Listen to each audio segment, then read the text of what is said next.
Yo, what's up, everybody? Welcome to the gym. Thank you so much for being here. Hopefully, you're having a most blessed Friday. And, all ready for some Pokémon TCG kind of action. Because that's what we got planned for today. That's right, I'm back on my red shirt grind. The Tricky Gym official holiday themed t-shirt. The dopest red t-shirt you ever did see. Available exclusively at trickygym.com. Huge thank you to everybody who's picked one up. Really does make a difference and helps me to pay off the cost of the shirts. Yeah, which was really just trying to break even here. That'd be great. So I really appreciate that. Thank you. Yeah, who the heck is this thing? I haven't watched the trailer yet for the 1, 2, 3, 4, 5. We got 5 fingers. It looks like the guy's got a lot of fingers. I was like, that's a lot of claws. So I had to count. Like, that looked like that could have been 6 claws. And I was like, dang, if this thing's got 6 claws, that's crazy. You guys said this creature's name is Blood Moon? That's kind of wild. They're already out? This thing already exists? Blood Moon Ursaluna came out in part 1. I didn't play any of the DLC. I'm not going to lie. With the Scarlet and Violet games, I kind of played through the main story and was like, I think I've had my fill of this. And I didn't feel super motivated to go back to the world of Paldea after playing through the original the original story. It just, the experience as a whole kind of felt, just not super great. I wasn't super enthralled with it. I thought the characters were fun, and I thought that, I thought it was fine. But, I really hope that Pokemon kind of like gets their act together and stops trying to it's like sometimes less is more, Sometimes less is more. But anyways, huge thank you to Devo for that sub in the 22 months. Appreciate you. And I figured I might as well watch the trailer. If I'm not going to play the DLC, might as well watch, right? So let's do that.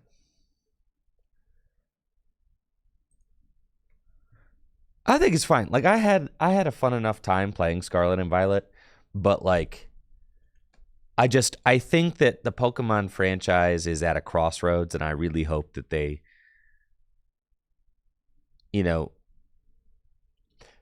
where we go from here, I think is going to make a big difference, for the future of the franchise. And I just hope that, I'm not really interested in more kind of like extremely mid-tier, open world 3D kind of like RPGs. Like, if I'm going to play an open world RPG, I want to play one of the good ones. Not like an extremely mediocre one, that happens to have Pokemon in it. Like, just do what your franchise does best, right? Focus on the characters. Focus on the RPG elements, that's my opinion anyways. Thank you, Riot Town, for the gifted sub. Appreciate you, Riot Town. Thank you so much for that. But I love the characters. I think the Pokemon trading card game is one of the most successful trading card games, ever created. I think the Pokemon IP is obviously an incredible IP. I'm a huge Pokemon fan. But when it comes to video games, lately, the Pokemon video games have been extremely mid. So just kind of hoping, and it's just because I'm a huge fan. I want them to be not just mid. I want them to be fantastic, right? Thank you, Mr. Incredible, for the Prime sub in the 25 months. Appreciate that, Mr. Incredible. Thank you, Squishy, for that raid. You got into the TCG because of the video. Well, that's the thing. Even when I was a kid, like I played the video games and I liked them a lot.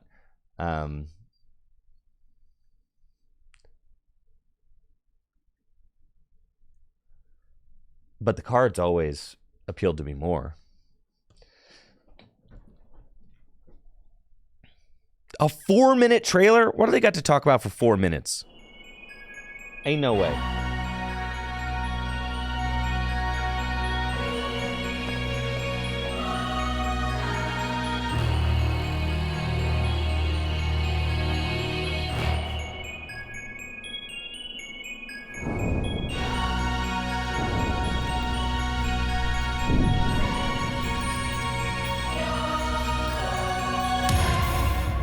Tree.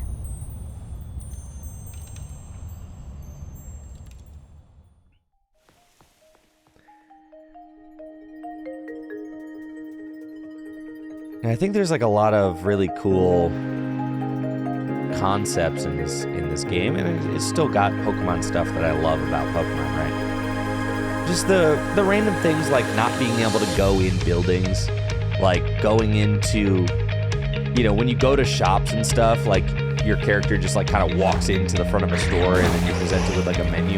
It just like kind of ruins the immersion, and it's like, you know, bigger isn't always better. Like the map is gigantic, but it feels barren and in a lot of ways randomly generated, not like super thoughtful, you know, and it looks, you know, it looks kind of like just unappealing, honestly. You know, like I don't need this like huge open world, like it. I think like there's this kind of thought that maybe like that like in order for a game to be sick, it's got to be this giant open world game, and that's just so not true. Like what made the original Pokemon games so good wasn't because they were these giant open world games, right? Also, I think if you look at like a franchise like The Legend of Zelda, right? And what they've done, like over the years, like they kind of always dreamed of doing the open world game, but they also like they didn't embark on the open world game until they were ready to do it, right? And they kind of did all these pseudo open world. They kind of did all these pseudo open world like they did all these pseudo open world and kind of like adventure games that felt more complete because they limited, you know, where you could go, and it's like the areas you did explore felt rich.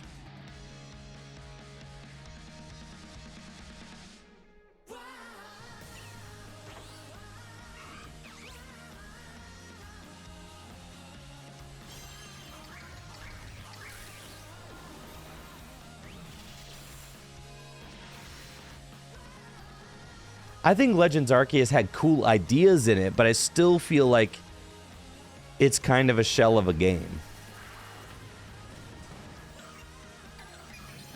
And I still maintain that I think like most of the 3D renderings of Pokemon lately have just been kind of ugly. Like this guy right here, like this artwork looks awesome, right? Like Little Turtle Man, like that artwork looks awesome. But then like you're going to see it in game and it's going to be this like, you know. And that goes for almost all the Pokemon.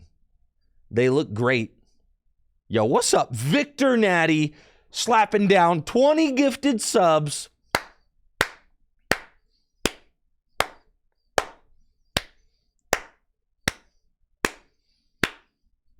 Yo, let's get some hype in the chat for Victor Natty. Victor Natty with the 20-piece. Yo, thank you, Victor. Victor, you've been one of the, if not the most generous gifter of the last year or two, and I just really, really appreciate it.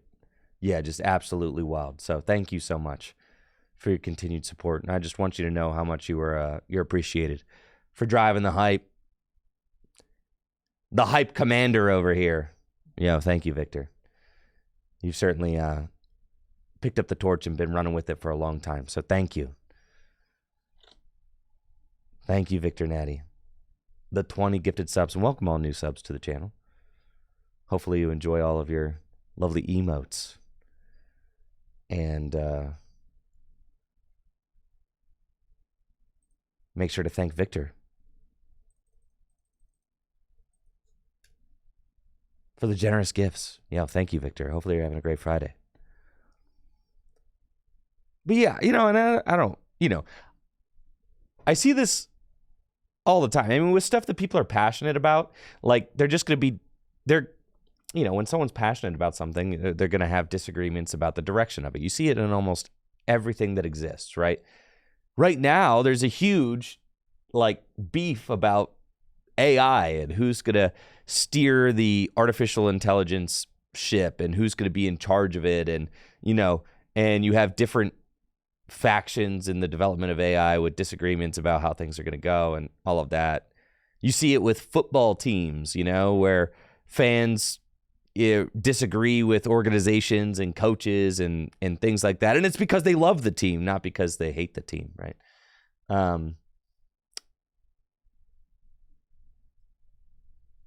You see it with everything, right? If you're passionate about something, you're going to be very passionate about the direction that you think that things should go.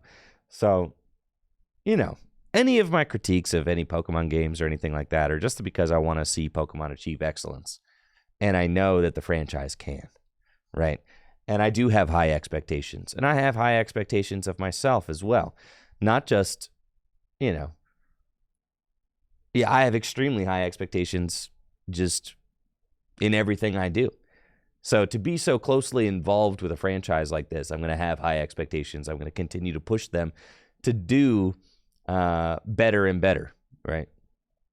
Now, I think Scarlet and Violet was fine. And I'm not, by no means do I mean that Scarlet and Violet or Sword and Shield were failures of a game or anything like that. Like, I played them and, and I had a fine time with them.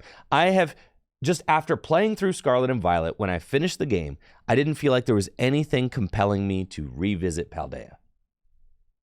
And it's like, and that's how I felt. Even as a huge Pokemon fan, I didn't feel like the world was enthralling enough, and I didn't feel like the gameplay was fun enough, and I didn't feel like the world was pretty enough to, and I didn't feel like the gameplay was smooth enough to warrant me revisiting Paldea. And I want the Pokemon Company to know that, right? I just want them to know that, because feedback is important. Because how else are you going to improve if you don't get feedback? So it just is what it is. Like, I love Pokemon, but and I played through the main story once, and when I finished the main story, I was like, yeah, I think I'm good on that. Yeah, exactly, Victor. I know. Like, the frame rates and all of that, the frame rates, it just took me out of it. I was like, I don't really need to go through this choppy, I don't need to revisit this kind of choppy, ugly 3D world again. I think I'm good.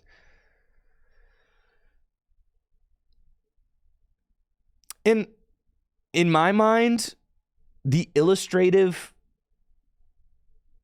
will stop buying their terrible game. Well, if I'm not buying the DLC, I mean, that's right? I'm not going to buy the DLC. So that's my, I'm not buying it, right? Because I don't, because I don't feel compelled to go back. So that's my feedback, right? It's like, I am going to buy a Pokemon game because it's my job, and I'm going to explore the world, right? And I'm going to experience the characters. And also, I don't feel like I can really give adequate feedback on something unless I experience it. So in order for me to be a more informed Pokemon fan, of which I am a huge Pokemon fan. It's literally my life, right? So in order for me to be as informed as I can be about it and give valid opinions, I feel like I have to experience it, right? Thank you, T. Tammy, with the Prime sub. Appreciate it.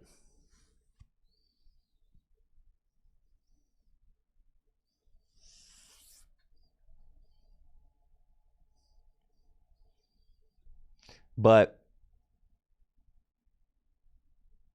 in my, in my opinion, the most beautiful and inspired artwork that the Pokemon franchise does is all illustrative, right? Like, just look at this screenshot right here, right? Like, this is dope. This is what we love about Pokemon, right? And it's like, why don't your games reflect? It's like you're doing too much to try, and you're just doing too much. You're just doing too much, right? Like this,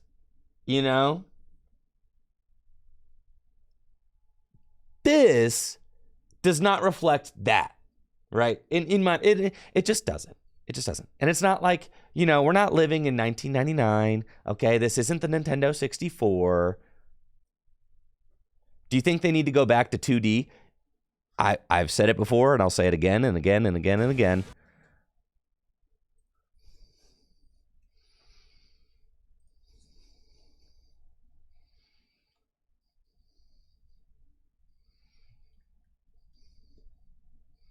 Bro.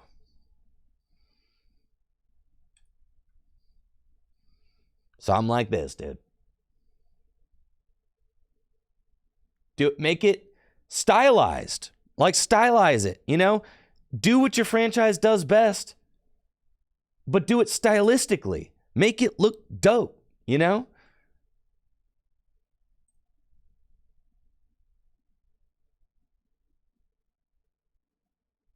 And it's like, focus on the RPG elements of your game. Let those really shine. Focus on your characters. Let those really shine. Focus on the art style that made your game popular in the first place. You got beautiful illustrative stuff going on here. You got beautiful pixel art going on here. You've still got an immersive 3D world, but it doesn't feel cheap. And I think that's like the biggest thing, the biggest takeaway is you shouldn't have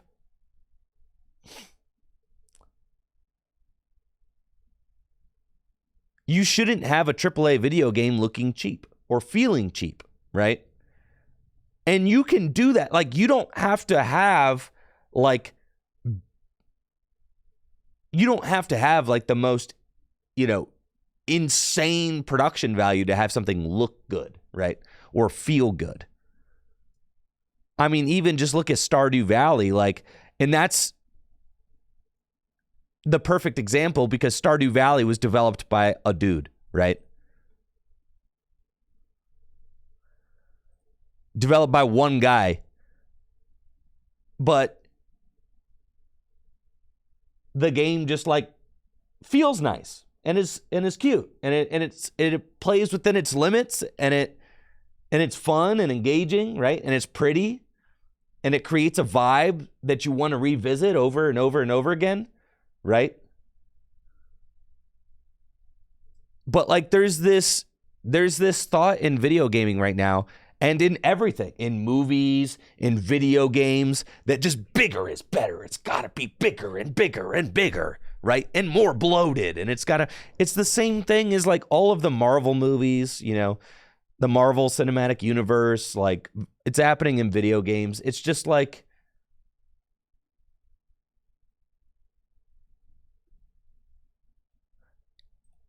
doesn't matter if kids these days don't want sprites. I mean, kids these days want good games. I mean, they just want good games, right? I mean, don't tell kids, do you know what kids want?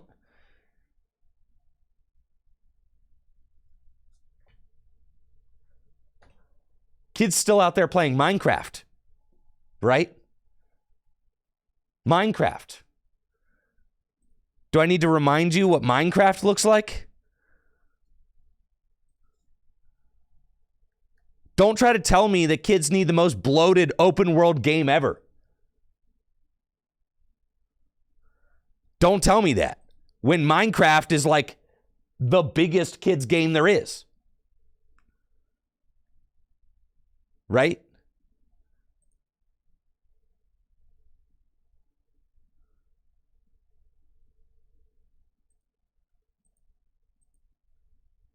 I've got one of my best friends has 2 kids. And they love the Nintendo 64 for some reason.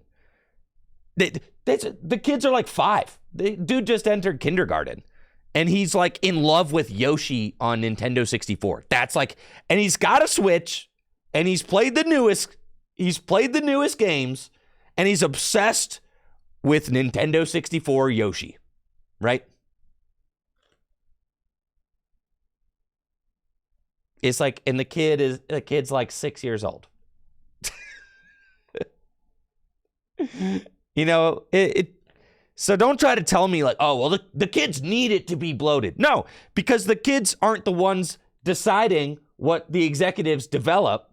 It's just executives just trying to, you know what I mean?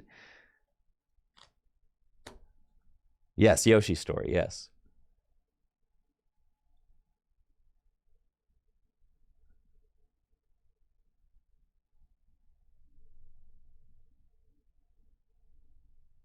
So this it's just it doesn't feel like Pokemon to me. It just doesn't feel like Pokemon to me. I know they're trying to go for this like huge over the top huge production value thing. But like if I could get any message to the Pokemon company, it would be that like less is more sometimes. You know, it doesn't like, look how barren that, like, it just looks empty, right? Like this doesn't inspire right here. It kind of just makes me feel daunted. And it's like, dang, we got this.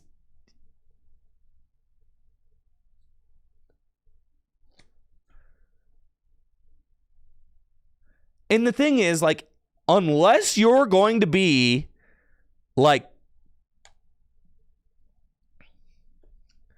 Grand Theft Auto,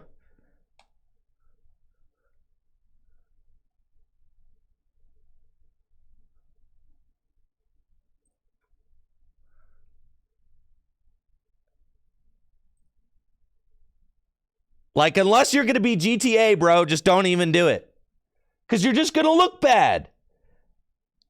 You're just going to look bad. Like, you ain't GTA, so just stop it. You know? Do your own thing. Like, because so long as you're creating open world games, right?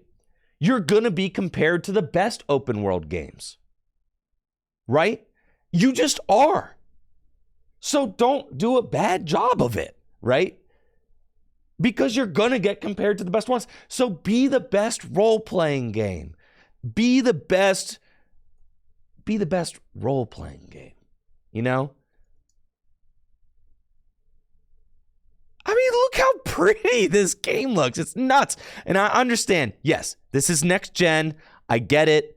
But the point still stands. Because this is what you're going to get compared to, right? When you create an open world game, you're going to get compared to stuff that looks like this. Which is crazy.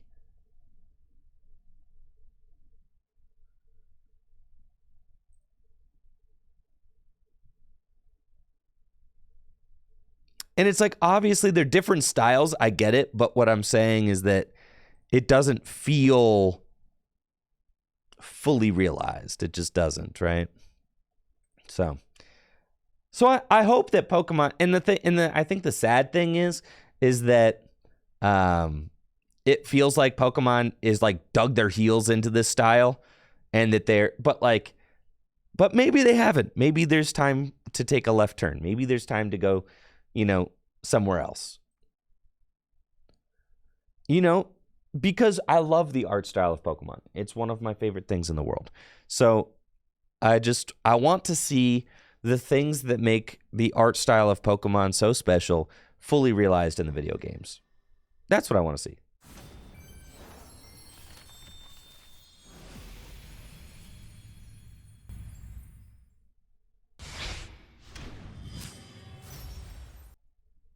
But yeah, that's my shtick, and I say that stuff all the time. I think that one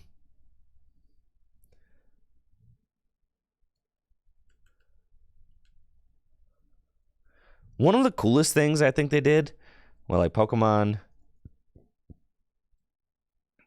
Masters. Gosh, I thought this was so cool. Like, they actually did a really good job with Pokemon Masters EX, right? And the art style feels like true to Pokemon. It's still like 3D, but it's kind of like cell shaded. I just thought that this stuff like all looks, and it's a phone game, dude. It's a phone game. It's an older phone game at this point. It was released years ago, right? And like the characters look nice. And I think it's like it's a perfect example of like just not doing too much, right?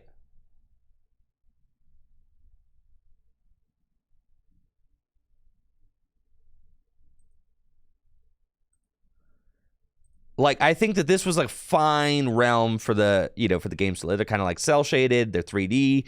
They still retain some of that 2D charm, but in a 3D world.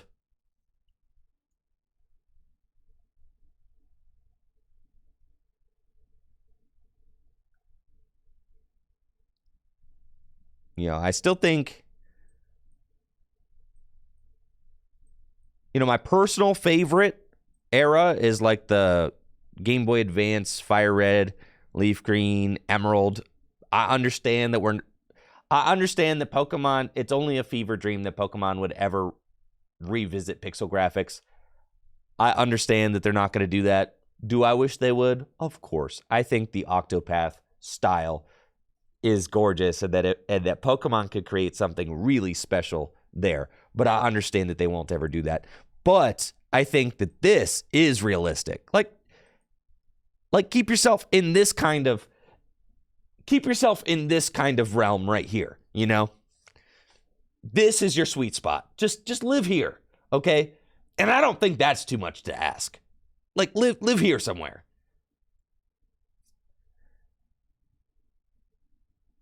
That's what I'm saying. The Pokemon Masters game looks fantastic. And, I know the Pokemon Masters game has like all of the illustrative stuff in Pokemon Masters is done by like Ken Sugimori, right? So, like that's really cool. And it's part of what helps it to...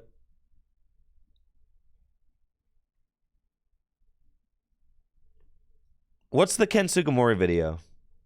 Amik. I don't even know what you're talking about. The most unrealistic thing I'd hope for is Breath of the Wild art style. See, that's the thing, is I think we got to stop saying that. Stop saying that. Because they can't do it.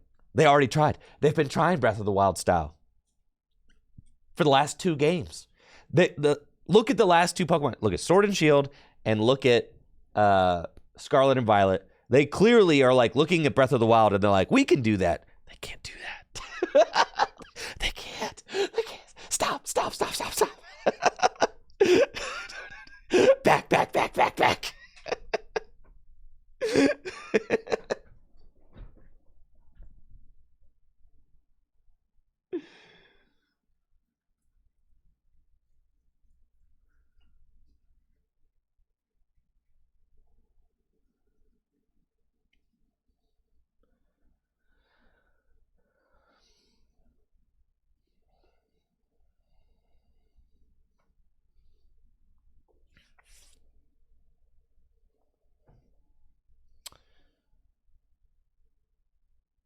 I don't even think, I think Legends Arceus was just an okay game. It still felt very vacant to me. I think that there were some fun gameplay elements that were new and refreshing and fun to explore through the Pokemon lens, which I genuinely enjoyed. But as far as like the art style, it still felt like a little too big and vacant to me. And I think that there were some things that were fun that I really liked, but as far as the art style and the 3D rendering of things and the world, it's fine for what it is, and I'm glad it exists. I'm glad that Legends Arceus exists as a game, as kind of a, you know, a stylistic experiment, right? Yes, the catch mechanic. And that's the thing that made Legends Arceus so cool, right? Because it was brand new.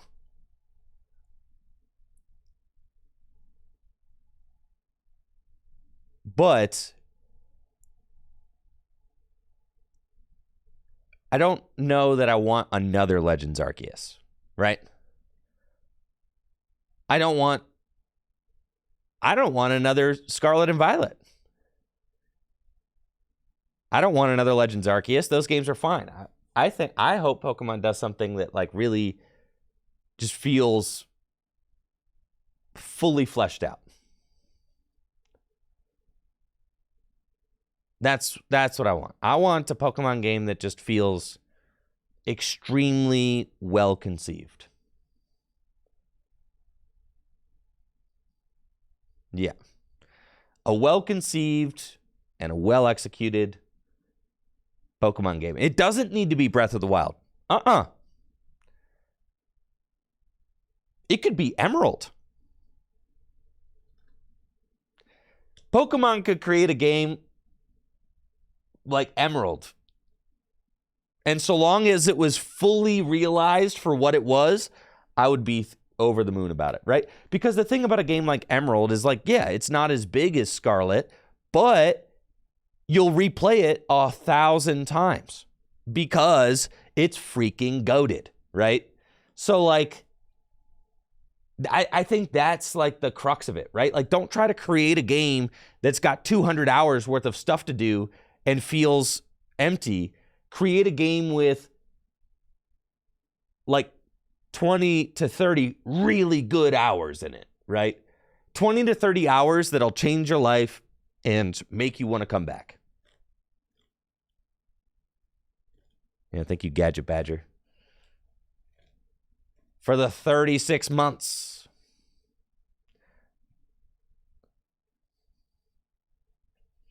Well, I think that like some of the, I mean, you want to know like a game that I really loved?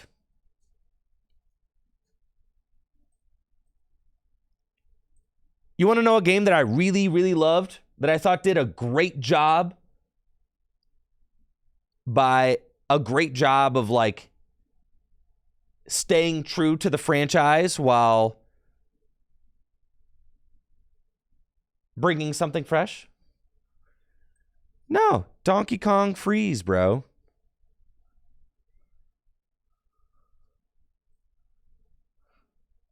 This game was sick.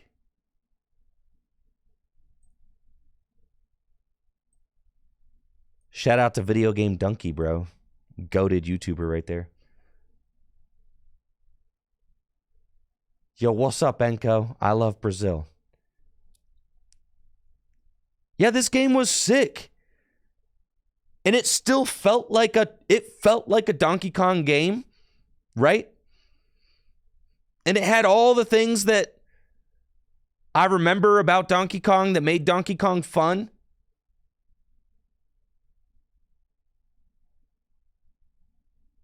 But it was fresh and new. I had a phenomenal time playing Tropical Freeze. Right. So when I say I just want Pokemon to feel like Pokemon, it's not that I'm saying I don't want Pokemon to evolve. I just want it to feel like Pokemon in the way that Tropical Freeze felt like Donkey Kong.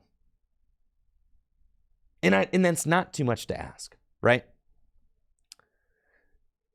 Now, Zelda, it made sense for Zelda to eventually turn into this giant open world game.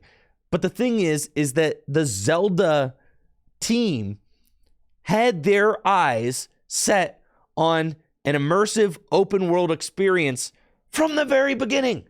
Like, they have been dreaming about creating that open world game and have been working towards that for like 30 years, right?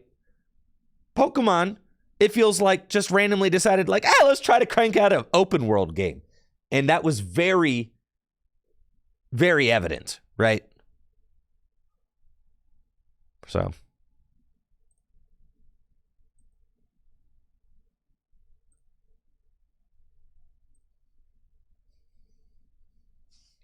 Yeah, and then Victor, obviously, I think that, Pokemon needs to deal with the fact that they crunched their devs, right? They crunch their devs, they rush production, they adhere to a schedule that's way too strict and has they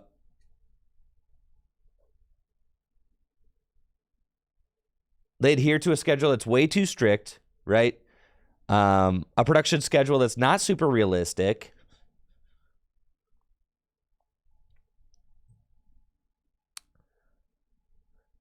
And I'm guilty of that too, D. Jebsen. Yes, I did. I used to say, like, yeah, man, an open world Pokemon game, it would be so sick. It'd be the coolest thing ever. But then, like, you get there and you're like, not like this. not like this, like. I dream of an open world Pokemon game if it looks like Breath of the Wild, or like if it feels like Grand Theft Auto. Not like this, though. Like, I dream of an open world Pokemon game done right. Not done wrong.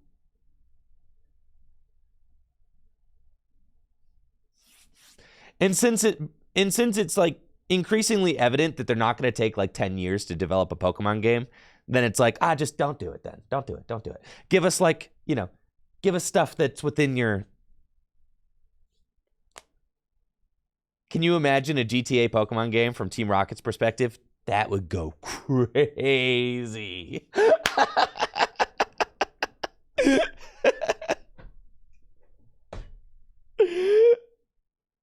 That would go crazy.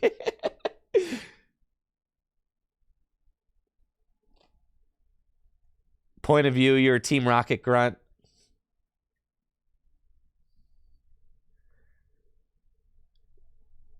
Stealing Pokemon. Working for Giovanni.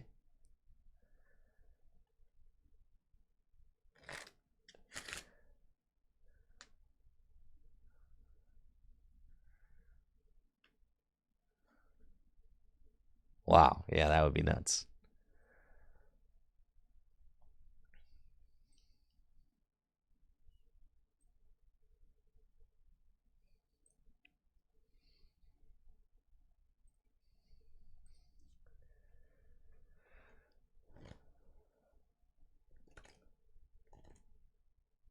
Lego Fortnite. Is it a Fortnite game done in the style of Lego, or is it a Lego game done in the style of Fortnite?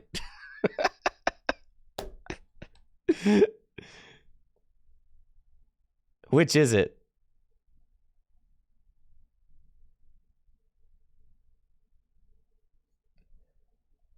It's a clone of Minecraft.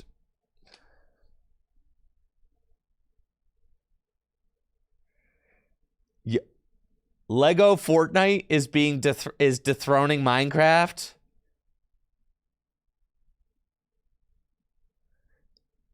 The thing is, yeah, I think I'm good. I'll stick to my Pokemon cards. I'll let, one day when I have a kid, I'll let them play the Lego Fortnite and then tease them about it.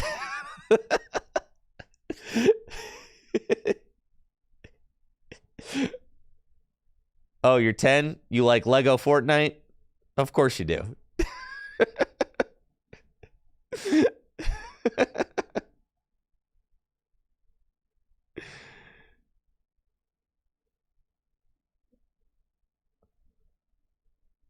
Okay.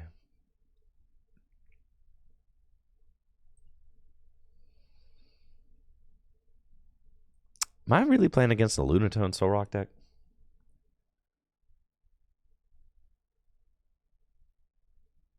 Right. You're 30. You like Pokemon? Of course you do. Right.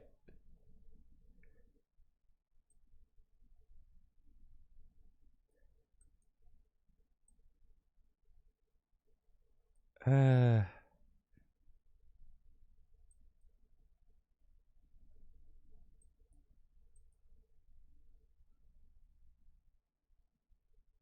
it's fine.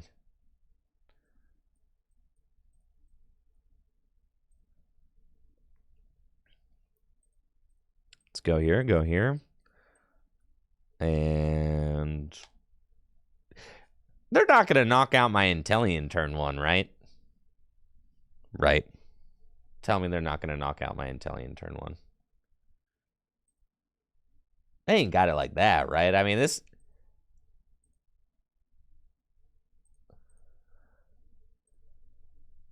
Lunatone Soul Rock ain't what it used to be with Scoop Up Net.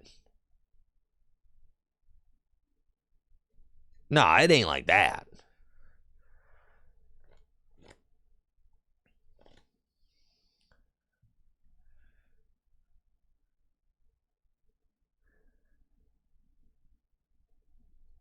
But I think we're kind of seeing we're seeing some shifts happen in gaming and movies, things like that. It's all things are evolving and changing, and it is what it is. And I'm never gonna fault Pokemon for going where they went, because you have to, in order to find out, like, dude, there's no perfect guidebook to, like, how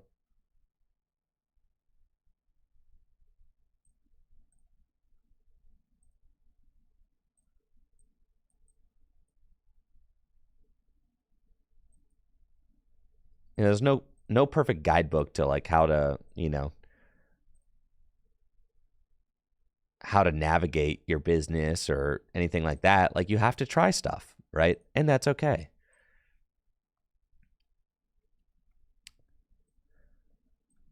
So I'm never going to fault, a company for trying new things and going where they went. But, like, the thing that you can control is where you go from here and how you respond to everything, right?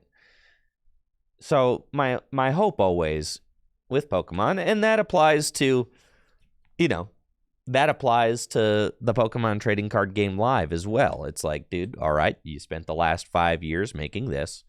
All right, we're here now. This is what it is. Where do we go from here? And I am always going to hope that whoever is steering the ship and has their hands on the wheel is just making the best decisions going forward. And responding adequately to feedback and things like that. Yeah, you have to try and adapt and evolve to remain relevant. Exactly.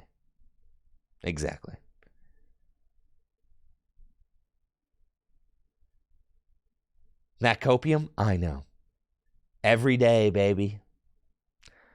All day. I love me some copium.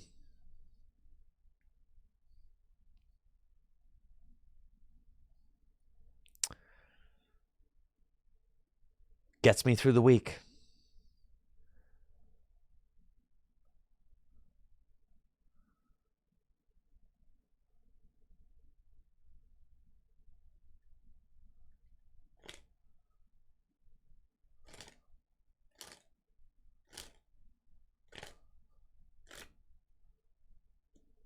I got Jirachi.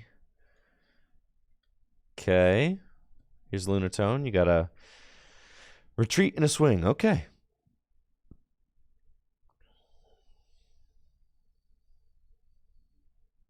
And a counter catcher. Oh, not like this. You weren't supposed to do that.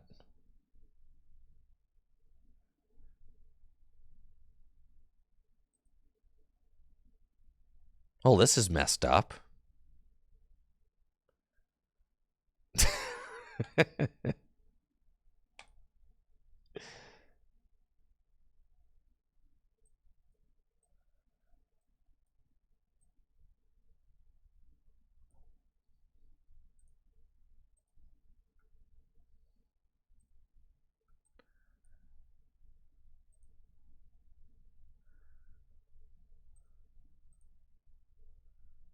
Whippy! Nest ball. And we're trying this again.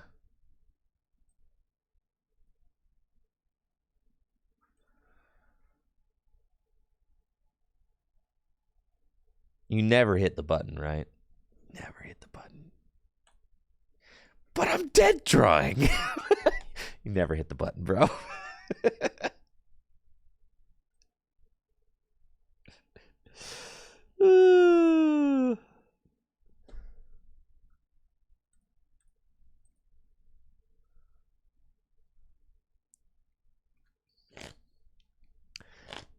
The button that...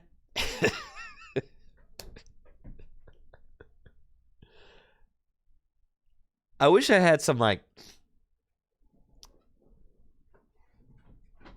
There's nothing you could even get with this deck. An Ultra Ball, right? It would have to be...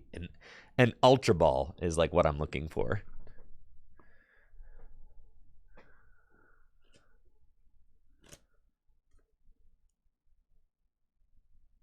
What's up, Jonathan? I'm chilling. How are you?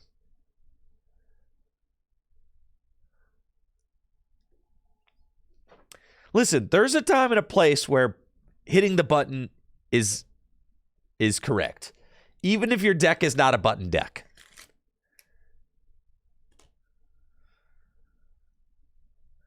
Yes, Jirachi is literally just for Sableye, yes. And Yoga Loop, I guess.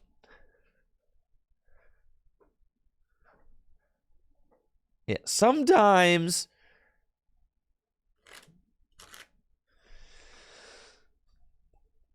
Man. All right, fine. Just take my Murmurade. No chat on stream today? No, chat's supposed to be on stream today. I just forgot. Here comes chat. Better late than never.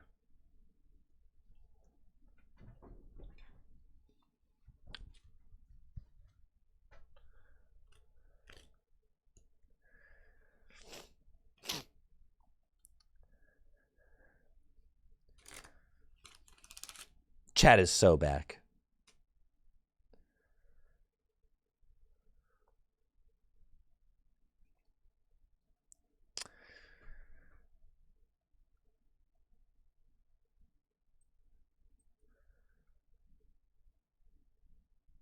That 10 damage should have been on Jirachi instead, but that's fine.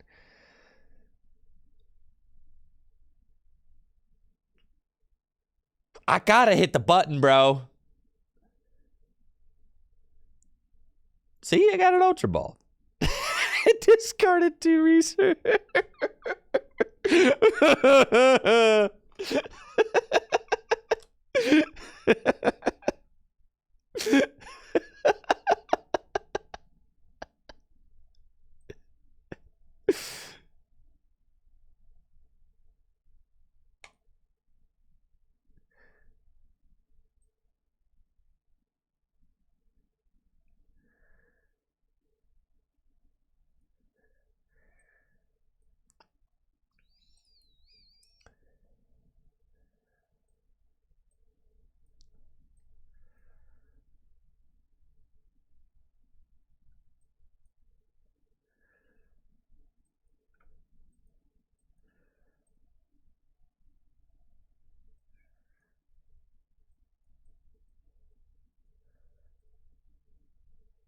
Oh, you probably don't want to put Urshifu down in this matchup, huh? No. No, you don't. All right.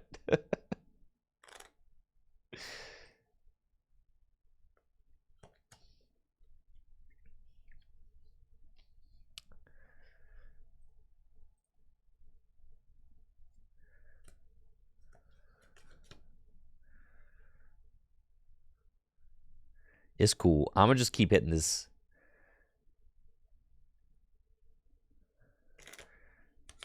The Cloth Valiant EX list from Japan? No, I haven't seen that. What does it do for energy attack? Like, it just plays 4 double turbo and 4 cloth?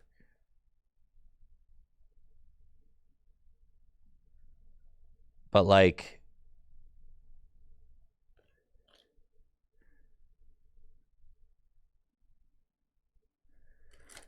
There's a booster box GLC tournament for Shiny Treasure EX this weekend in Tokyo. Yo! That's awesome, Dunk. Keep us posted on how it goes, and good luck.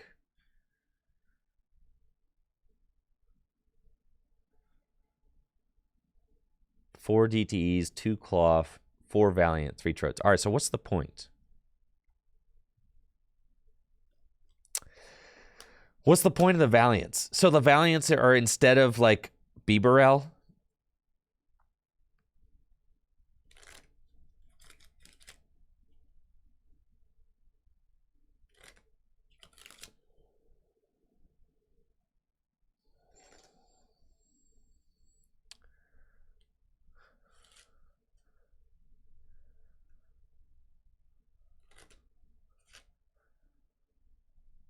Right, but you can't play Bibarel, right?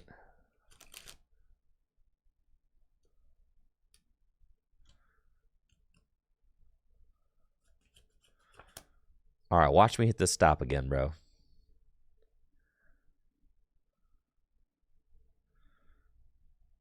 All right, we're about to hit the... I'm so sick. Let's go, dude. See, it all works out.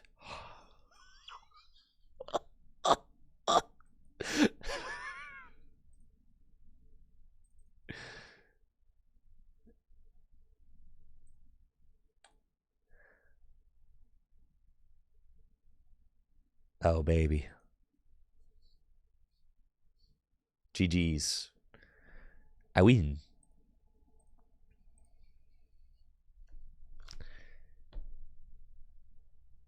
Feel good now? I do. Thank you, Win Streak 1. We got there. Broken deck.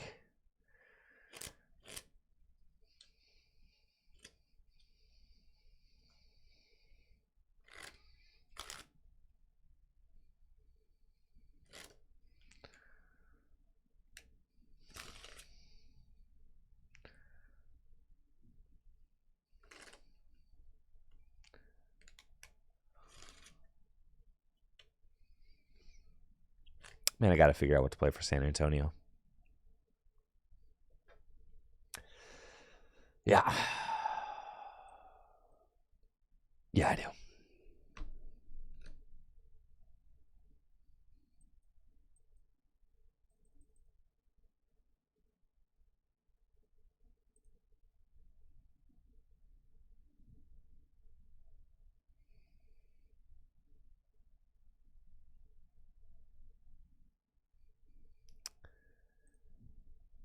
What do I like more, Pigzard or Beebzard?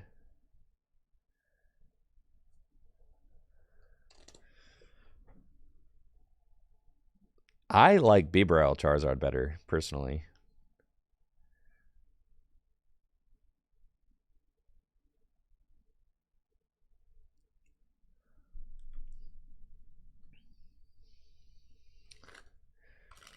But I'm curious what you all think.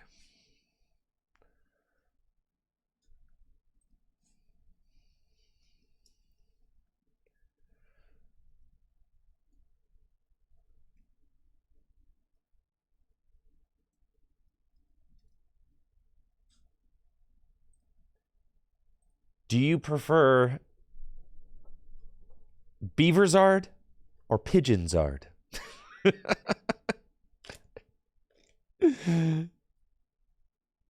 Which do you prefer?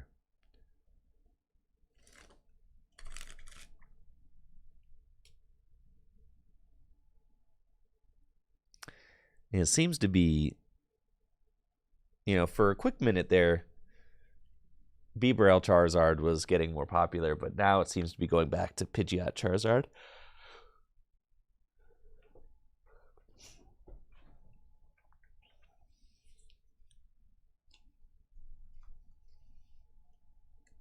Okay.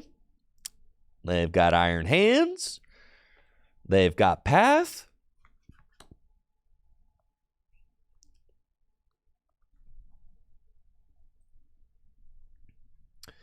Going second against Miraidon EX with Inteleon Urshifu. They got a pretty good setup. They started setting up Iron Hands. They don't really know what I'm playing. They just see a Squawkabilly there and turn 1 Path, which, you know, how can you go wrong with a turn 1 Path? We've got a pretty solid opening with Arven, so I can go get 4 Sealstone and Battle VIP Pass. And with Battle VIP Pass, we just want to go get our Urshifus, our Remoraid going. Yeah, all that. That's great. Thankfully, I didn't start Inteleon. We'd started Squawkabilly, but that's fine. Got Tower of Waters, Battle VIP Pass, and we're just going to get some Urshifu. Yeah. And it's about at this point that they're like, oh, God, it's Urshifu. That's right. Deal with it. Ultra Ball. And I can go get my Remoraid. Radiant Alakazam down. 4 Sealstone. And I could even just attach the water. It really doesn't matter. I mean, if I get a water into the discard pile, it does help with, like, Melanie. But then if I miss an energy here off of the Squawk and Seas, like, that's kind of not cool. So I'm just going to toss that down and Squawk. Thank you, Gazer, for the sub and the 40 months. Appreciate you, Gazer. Thank you. Now, here's what's not cool is that my opponent is building up this Iron Hands. And if they do hands my Squawk, then, you know, that's not great. So I probably want to try and avoid that. So I think I'll use my Star Alchemy to go get my rope.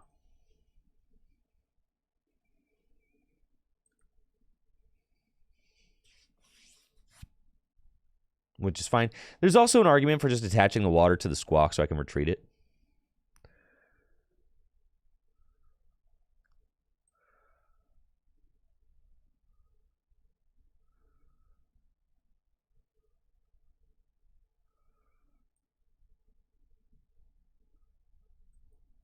Okay. Yeah, I guess we'll just lead Urshi. That's fine. I can't strafe because I have a water energy on my guy.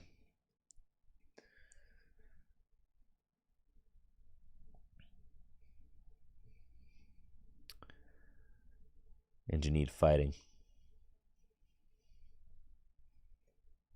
So I think we'll just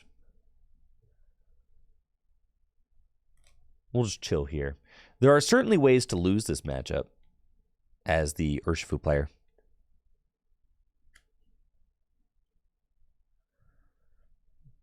Definitely. There are definitely ways to lose. I mean, even if, you know, if I start Inteleon and they Iron Hands like an Inteleon for 3 prizes, that's pretty crazy. If they Iron Hands the Squawk for 3 prizes, that's pretty crazy. There's just a lot of things that can go wrong.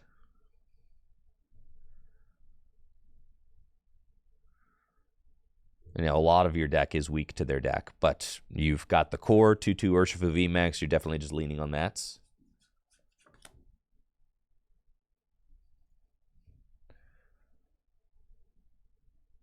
Yeah, gusting up the Radiant Alakazam is not cool because they know that I used my switch already, which is like super not cool. But that's okay. So I'm probably just going to have to retreat this thing. But they're also not doing anything, right? So I think that's probably fine.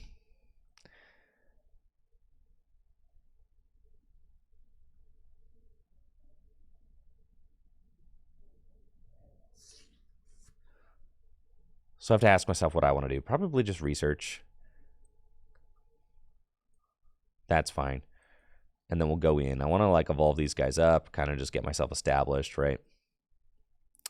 And then, you know, I'll start manually retreating the Alakazam in a moment, which is fine.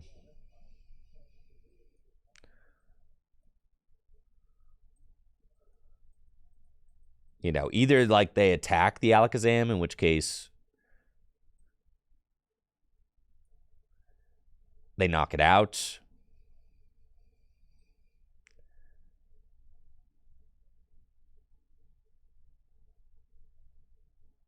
Okay, that's fine. Or they just sit here, in which case I will manually retreat the Alakazam.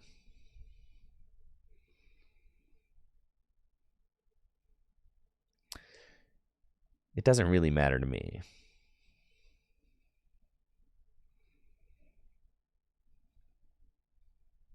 I do have Arvin. So what? They could get like a switch. They could get a rope. If they get a rope,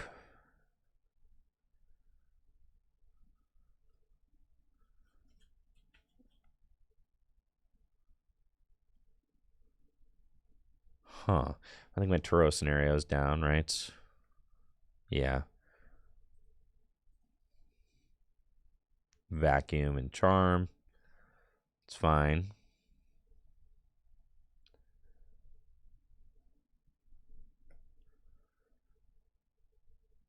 So we'll see what they decide to vacuum.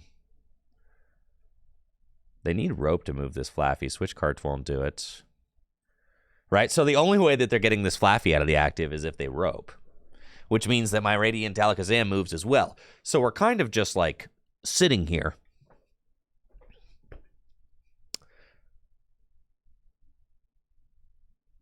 Right? Yeah, we're sitting here. Okay. Just making sure. So that's cool. That's cool. Nothing else here that I want. Rapid Strike Search. For Karina's Focus. Play it. Alrighty. Earthen Vessel. And I'm chilling.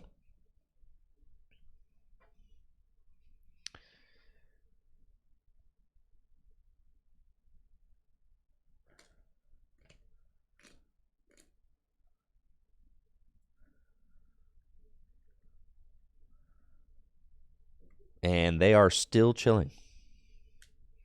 Okay, I really want a Melanie right now. So I can try to like rapid flow back-to-back turns, but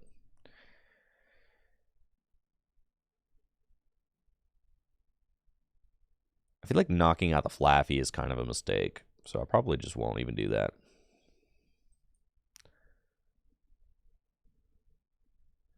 Yeah, I just want to research.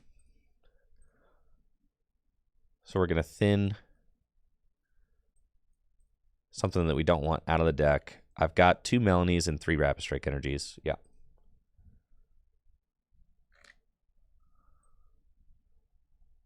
I can research into this deck. It's fine. It's really not a cool whiff of my Melanies there.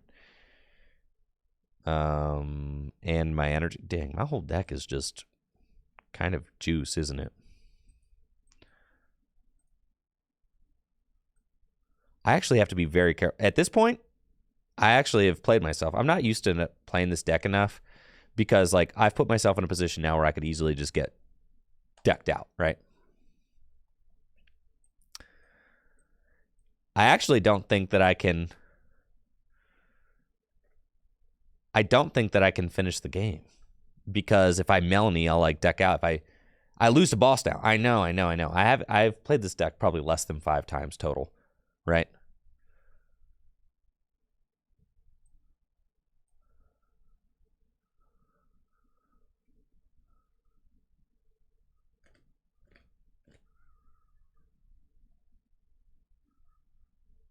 And there are just so many ways for the deck to get stalled out, especially with this guy.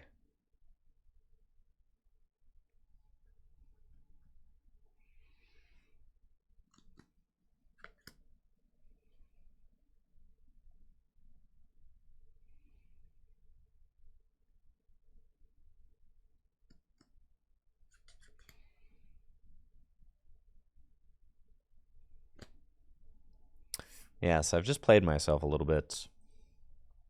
I should have just rapid striked in or rapid flowed and chilled.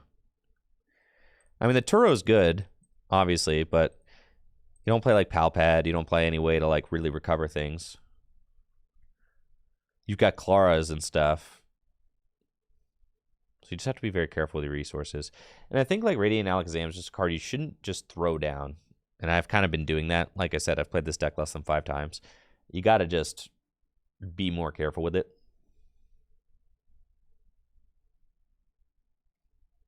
I've got a lot of live top decks. I mean, I could top deck Melanie. I could top deck Rapid Strike Energy. A lot of good options here.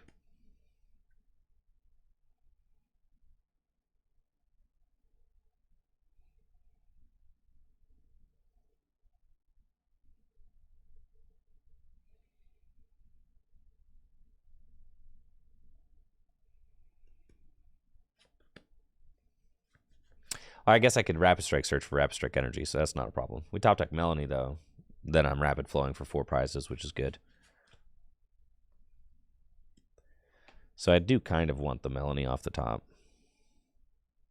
Huh. Okay.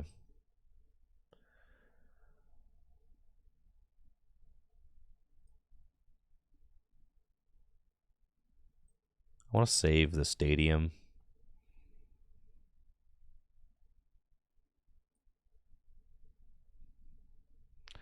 I'm also kind of low-key incentivizing them to, like, you know, amp me very much or something.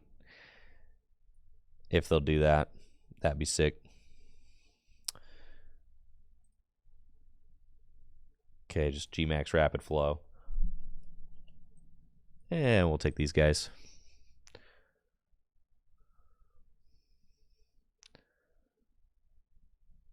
Yes, they cannot amp me, I have noticed, because they are only doing 100 damage, and Urshifu has way too many HP. Cool. And then it should just be a knockout your guy situation. But we'll see.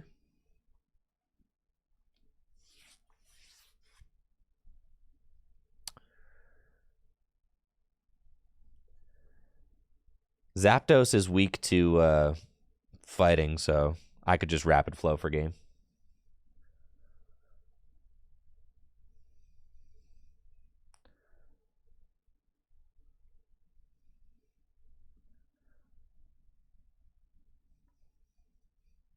And we knocked out both Miraidon, so they can't even go get Raichu, which is pretty funny. Not that they need it, but...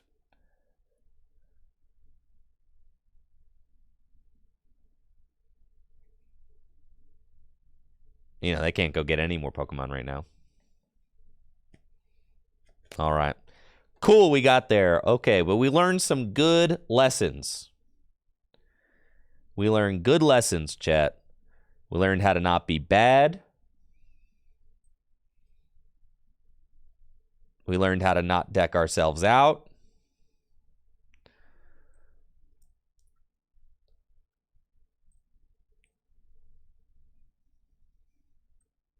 See, this is all very important. Whee! Okay. Got to be more careful. Way more careful. It bothers me immensely how not mobile this deck is, but it's part of the deal, I guess.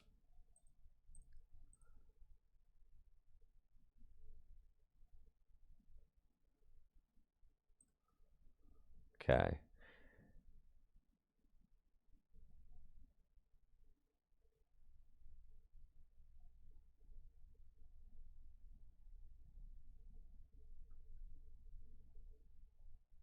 Okay. Yeah, losing the Turo early is definitely scary. Yep, air balloon would be cool. I know. Or float stone. Be pretty sweet. It's fine. We just have to play it very carefully.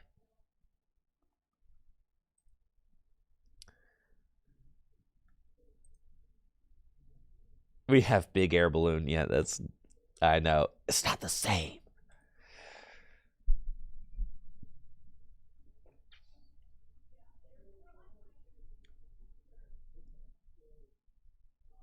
Cool.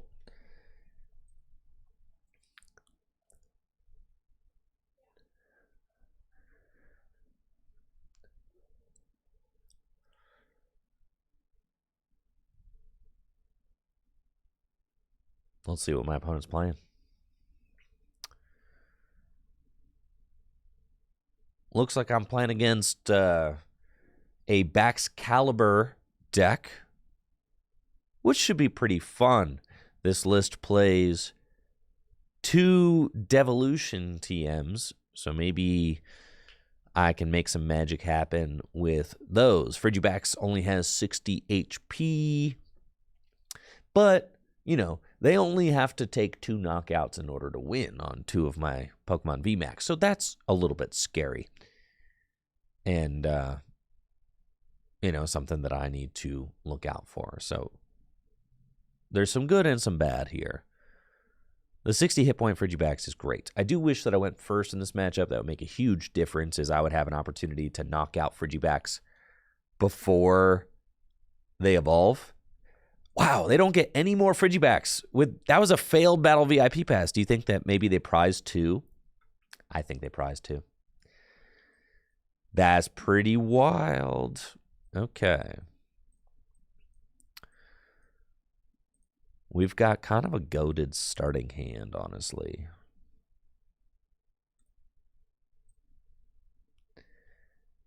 Pretty much everything we could possibly want.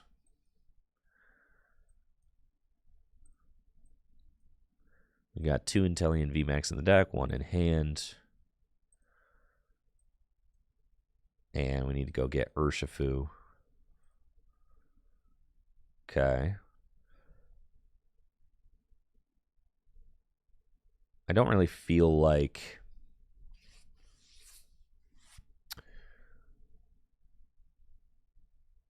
I don't feel like the 40 damage with Surf is particularly going to matter. So we'll go to Urshifu and then just Iono. Yeah, they didn't put Manaphy down either. Yeah, it's pretty strange. Okay. It's pretty cool. Pretty cool. It's fine.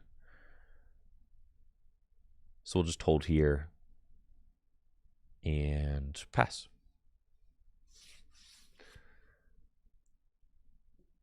And see what they got going on. I am fully expecting this Inteleon to get blasted into next week, which is part of the reason I didn't want to Surf, because if there's anything that the Baxcalibur decks do, it's knock out your guy turn 2. That's usually just the case. What would be really bad is if they get a turn 2 Iron Hands and knock out my Inteleon. All right, now you got this Frigibax here, but you failed the VIP pass. Why? I don't know.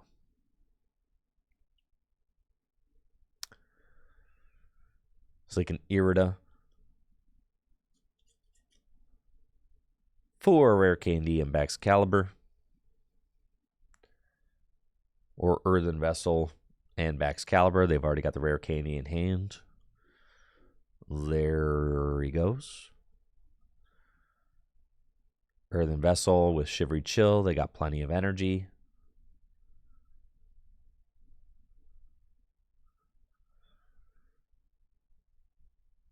Superior Away. Is that a Superior Away? A Superior in an energy? Zoinks.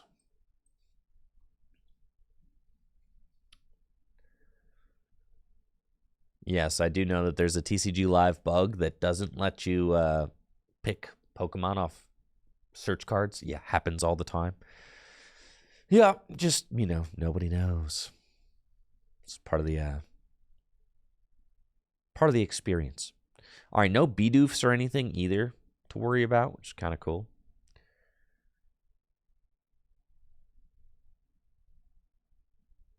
You guys want to see something crazy, dude? I could like rapid flow. I could knock out Baxcalibur and Frigibax this turn. This deck is so gnarly, dude. What the heck? It's ridiculous.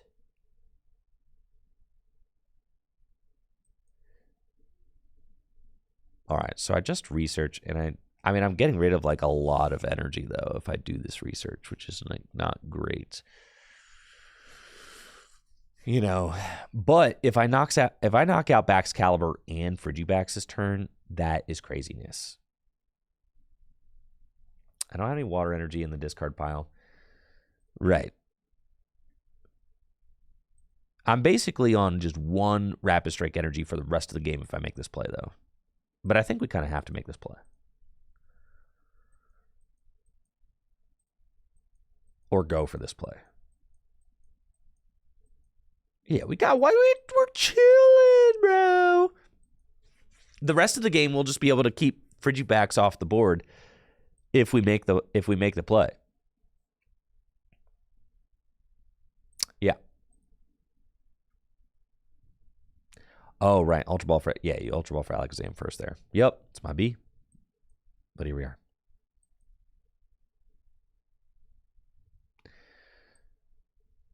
Never punished. Okay.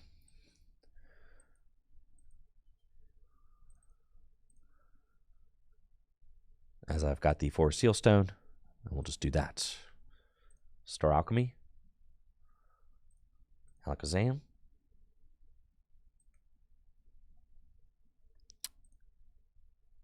Double Gunna.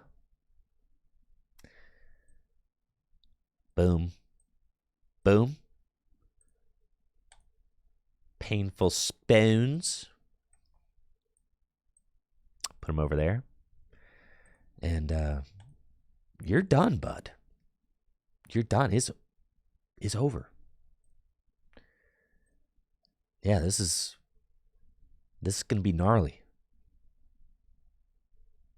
Skadoosh, my friend.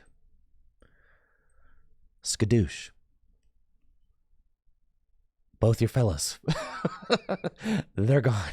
Holy smokes. Sheesh.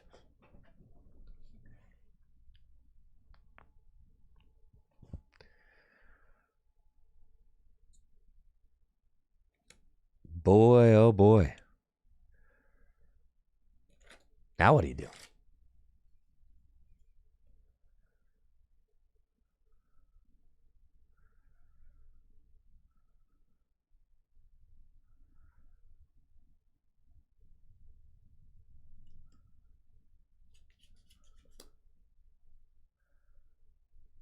I've got, at this point, if they put a Frigibax down, I will Yoga Loop it.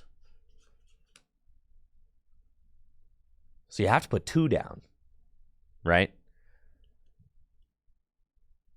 Because I've got Yoga Loop in hand. So the only real way to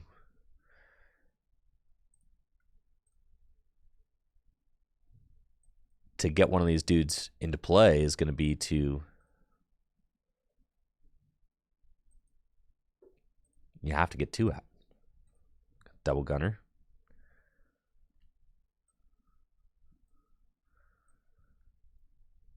Okay. Painful Spoons. The spoons, they are painful. And then Free Retreat.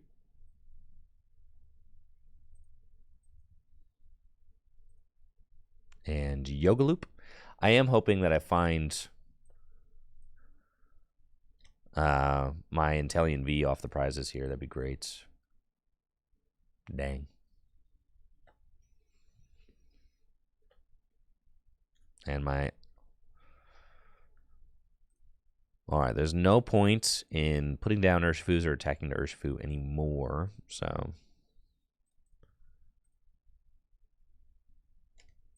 we got Double Gunner. And I have 3 prizes left to take, which is fine.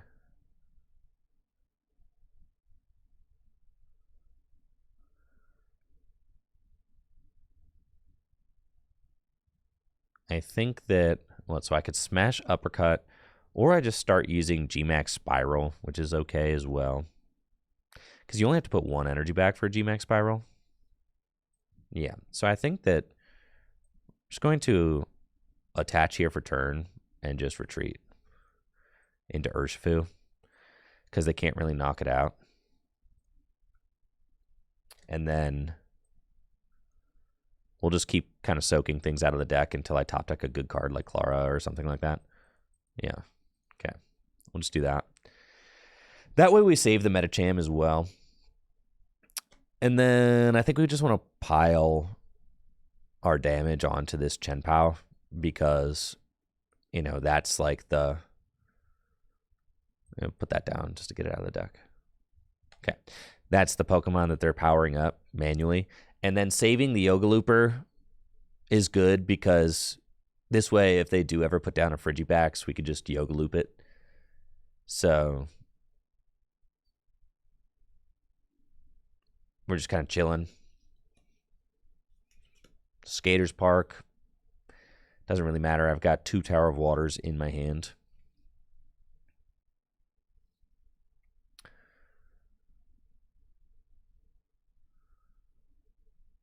But yeah, G-Max Power with the double water, it's not even bad, really. You just have to put 1 water back. It's not really a big deal.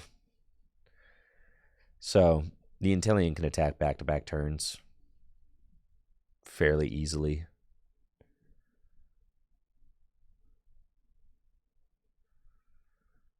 Avery. Oh, that's fine. I mean, I don't need the Octillery at this point.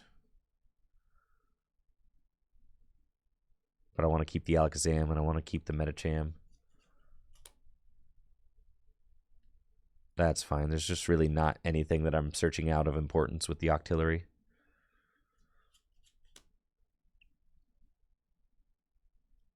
Yeah, superior energy retrieval. Oh, wait, 2 rare candies. That's how you know it's bad.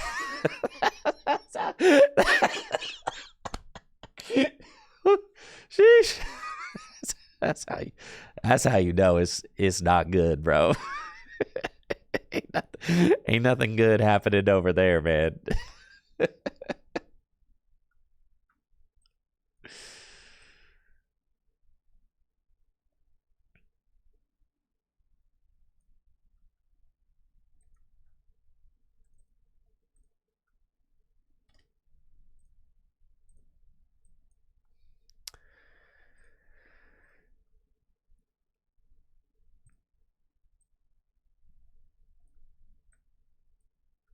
And they could do 240 next turn, which doesn't really matter. And I'm 2-hit KOing this Chenpao.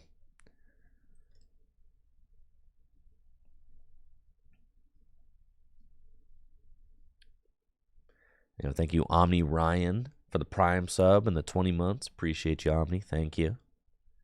Omni Ran. Excuse me, not Omni Ryan. Thank you, Omni Ran, for the Prime sub and the 20 months. Appreciate the support.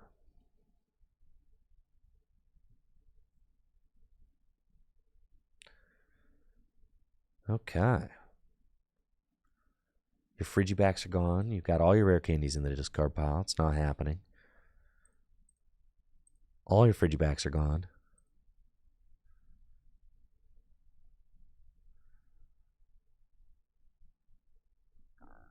You could do 240 and get rid of all your energy. They're not going to do that.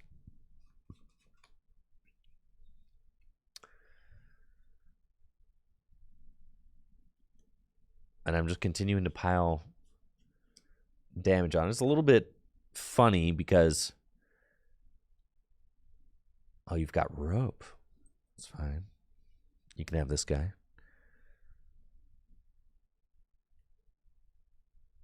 Are you going to do 240? Are you really going to discard all your energy to do 240 to my Urshifu? They need to attack 6. That's to take 3 prizes. They still got to figure out 1 more.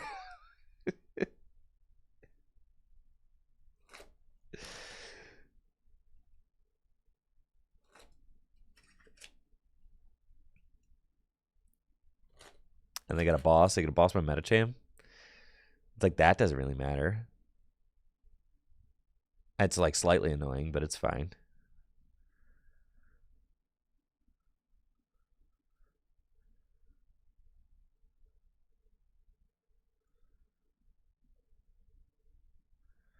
Boss Kazam, I'm in a position where I could start digging for my rope if I have to, or my Turo. Is the game frozen, or are you just really wasting my time out here? All right, it's Alakazam. You're confirmed wasting my time. You're absolutely confirmed wasting. You're gonna Lost City by Alakazam.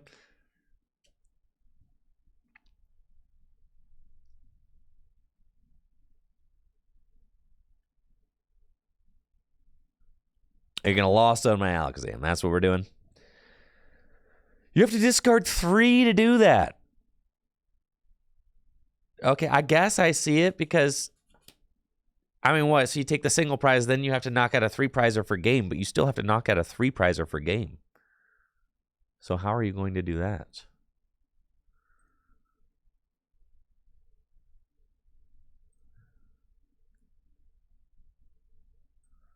I will just eventually get there.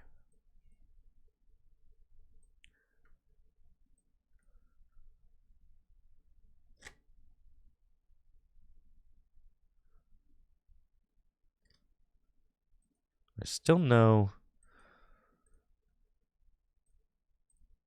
Turo, no rope. That's fine.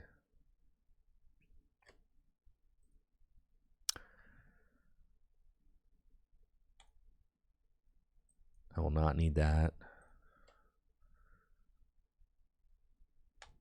Gmax Spiral. Yizzer. Perfect math there. Take my 2, 1 prize left. And there's my other Inteleon V. So at this point, I can Clara for my Inteleon V, my Inteleon V Max. Let's see, how many Clara do I have down? None. So I have 2 Clara left. So I could get 3 Inteleon V Max going.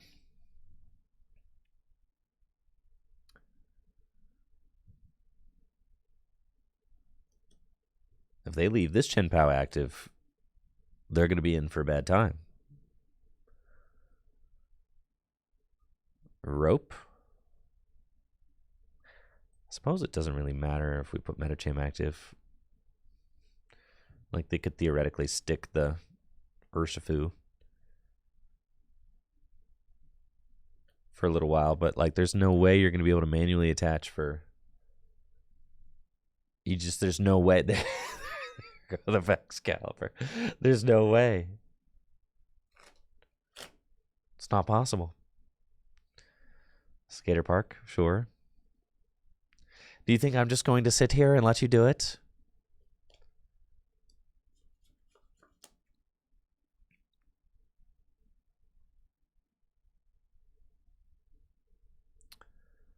Oh, I'm getting Iono'd. Okay, I guess. Turo, huh?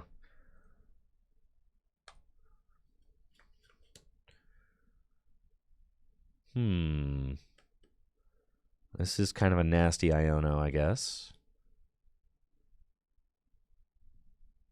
Slightly better now. Okay. I think I just start putting pressure on with Smash Uppercut.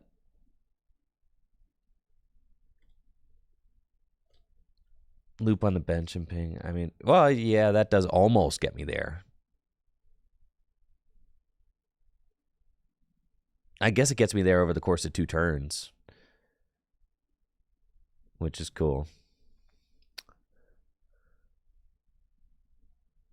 Yeah, so that's fine.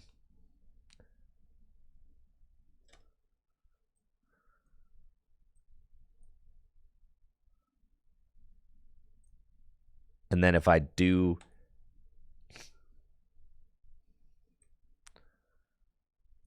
top deck a water energy or a way to get a water energy, then I just win. So that's fine. I know I can't loop next turn, but it gives me a potential to win right? It gives me the potential to win next turn if I top deck an energy.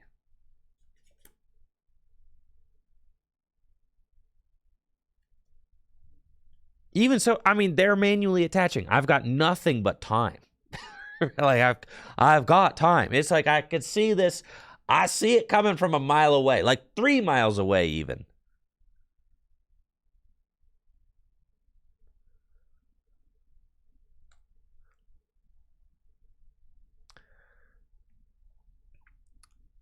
Four miles away. I see it coming from 5 miles away. I got that Legolas vision. I got that elf vision, dude. No, Yoga Loop cannot be reactivated. It says if one of your Pokemon uses that attack can't be used. Why not Turo the Urshifu? Because then they could boss again. You cannot Yoga Loop back-to-back turns no matter what you do.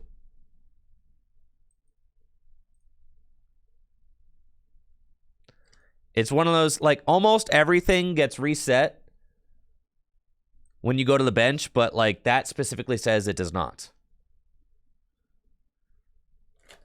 GG's.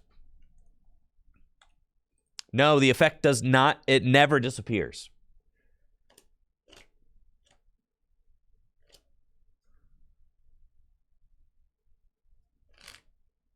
Not even if you have 2. You cannot Yoga Loop back-to-back turns. You just cannot. I know it's confusing. There's some interactions in the Pokemon TCG that are a little bit wonky like that. That's one of them. It literally says on the card, if one of your Pokemon used Yoga Loop, you cannot, right? Whereas, like, Brave Blade or an attack that says this Pokemon can't attack next turn, that gets reset when you go to the bench. But Yoga Loop is an effect on the player, not an effect on the Pokemon. Do you understand? That's the difference, is that the player is not going to the bench. The Pokemon is going to the bench. And Yoga Loop's effect is on the player. That player cannot use Yoga Loop if one of your Pokemon use Yoga. So it's like, so everything matters. The semantics really matter.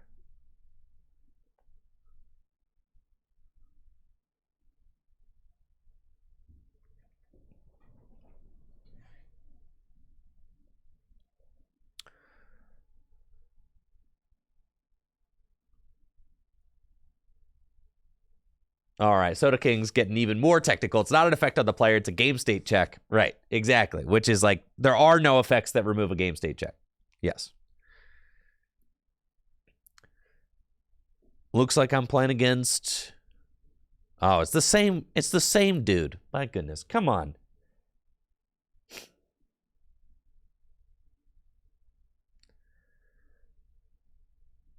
Playing against Urshifu. No. Playing against Baxcalibur Chenpao with the broken Urshifu Inteleon deck. We've got a pretty juiced opening hand, not going to lie.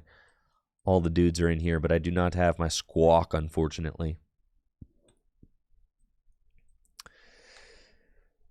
So sadly, it is not Squawk O'Clock. As much as we may wish that it was Squawk O'Clock, it is not. Especially with a hand that looks like this.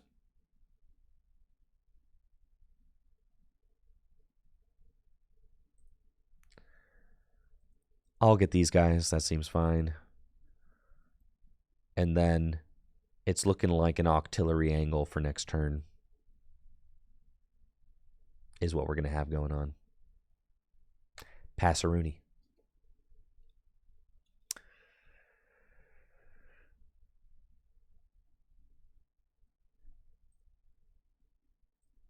And let's see what they've got going on. Shivery Chill. I fully expect them to blast my Urshifu to smithereens. Unfortunately for us, we did not get any energy attachment to our Urshifu. So there's going to be no rapid flow happening, which is sad. They got the rare candy Baxcalibur, sure.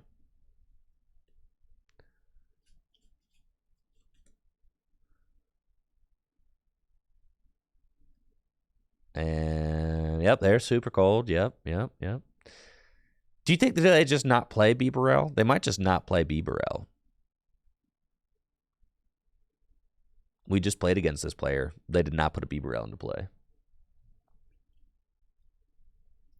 Bieberell seems like a pretty good card.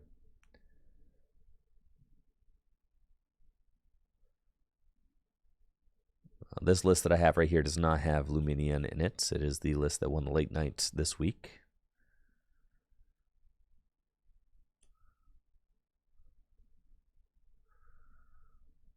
And they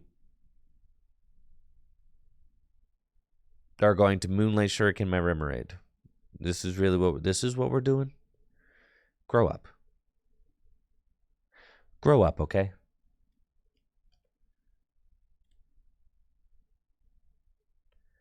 In before Dank Pepe in the chat is this player that I'm playing against, and they asked if I play Luminion, and I said no, so then they knocked out my...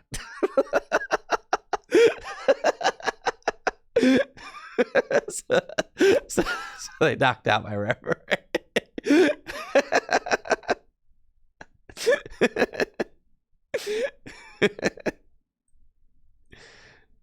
That'd be kind of sick, honestly.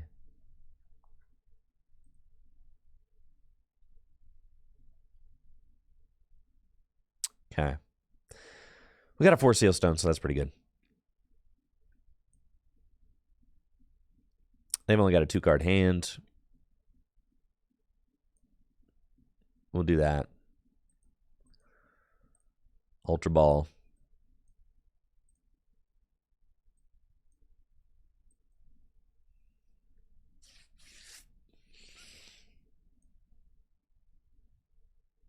Yeah, I'm going to devolve the backs. That's the plan. But I'm also going to get a research. Because I need to draw some cards, baby. Let's go.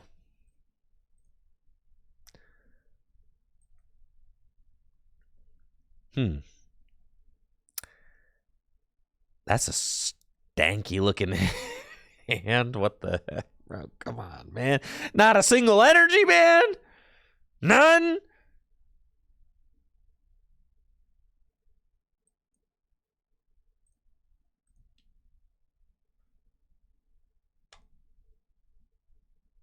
This is cringe, bro.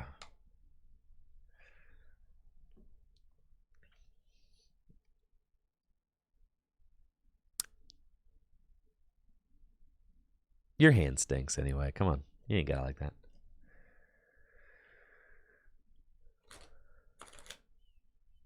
Ah, they got it like that. Okay, they do. They do in fact have it like that. Yeah.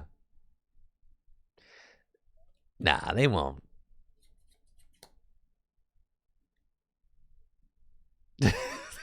They won't do it again, bro.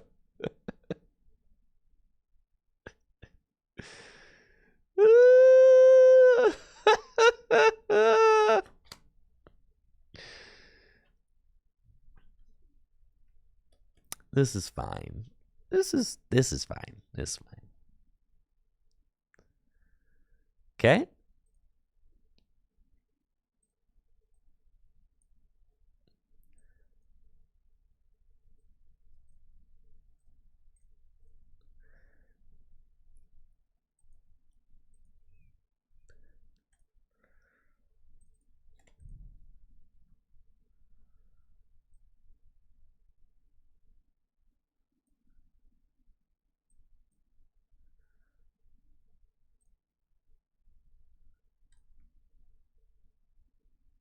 A skater's park being there is actually really bad for me.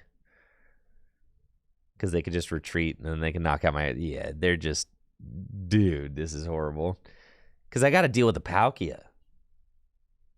You know? It's not good for us.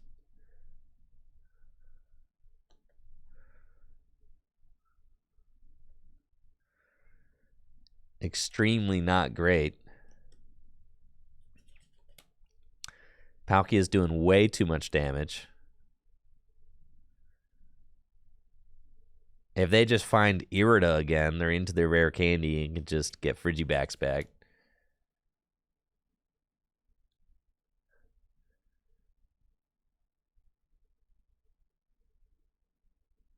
Shoo-wee. Yeah, we are getting the business right now.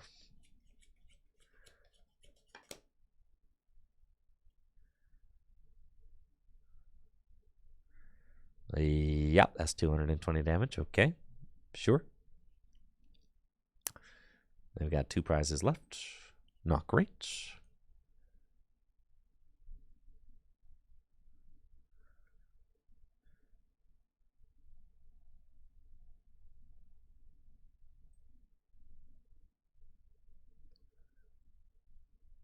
I weirdly have to like Melanie to the Inteleon.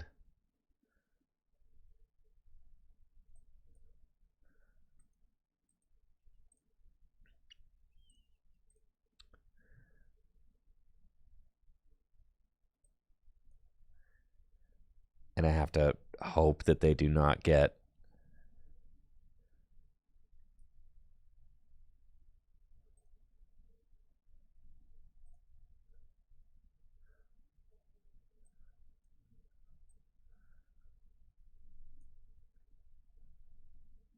it's doing 140. I mean, it's 2 a KO.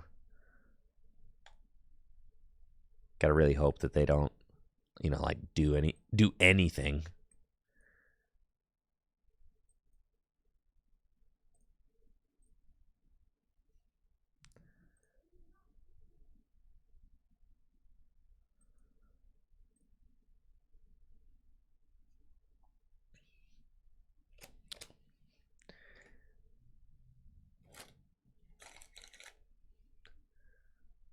Yes, they need to do nothing.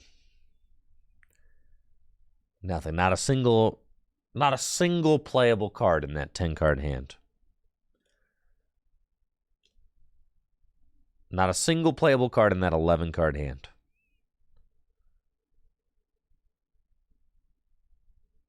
Oh, man.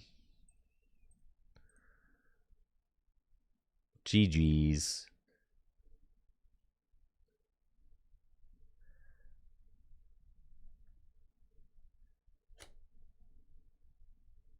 Dang, brutal out here.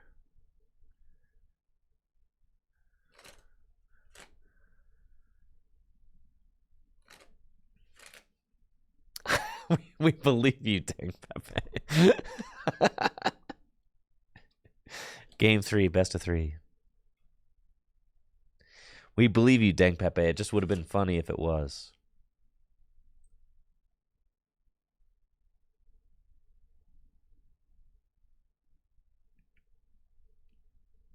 Broken deck, bro. Kinda. I mean, let's see.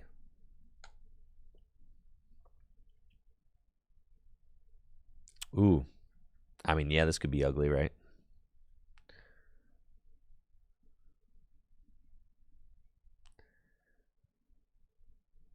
Huh.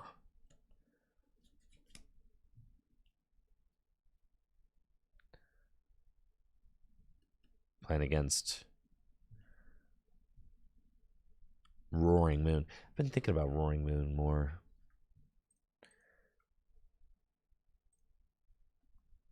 I keep wishing it was good. All right, we got a solid opening hand now with Research. That's cool. Playing against Roaring Moon. Got Battle VIP Pass. Now, what's our big strategy here? I mean, they're gonna probably blast us to smithereens. Yeah, right. It's not great. Not really trying to let that happen.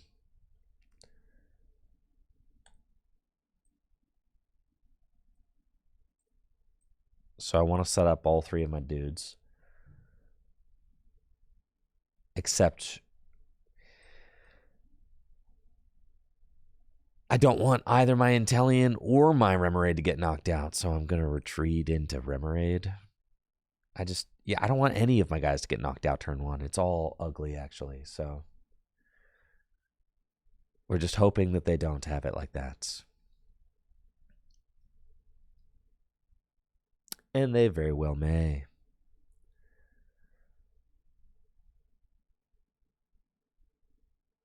But let's hope that we don't get walloped here turn 1. I mean, they got the Sata's Vitality, right? I mean, obviously.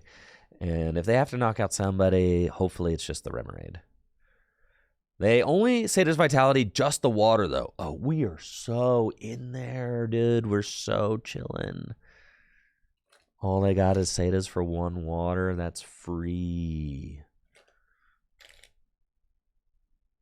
No problemo.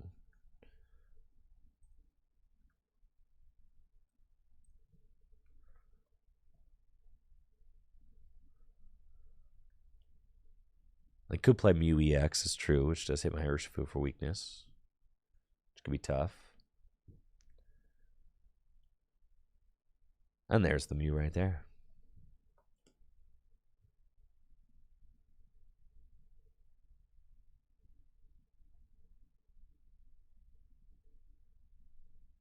Mew is down, Roaring Moon, and Calamity Storm. Okay, so here we are. Yeah, thank you, Astro Zombie. Yeah, I think that version is fine.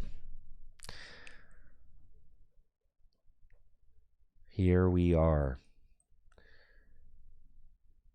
120 just isn't a lot of damage to the Roaring Moon, but it is enough to keep them from using Frenzy Gouging, I suppose.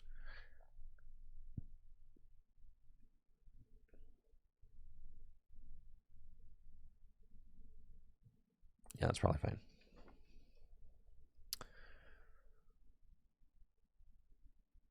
Okay, we've got Inteleon. Double Gunner.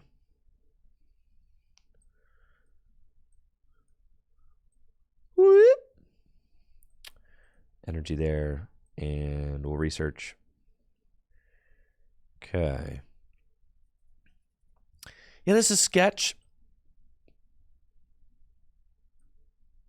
Straight up.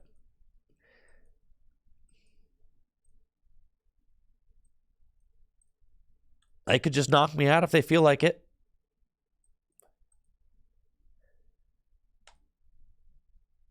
So definitely have to Rapid Flow. And I got to put the other 120 damage on the Mew. Just to get the damage on the board. And then if they knock themselves out, I mean, I'm looking, I could easily clean up that Mew EX. If I find Radiant Alakazam, that's just a double gunner and an Alakazam. I don't even have to attack it.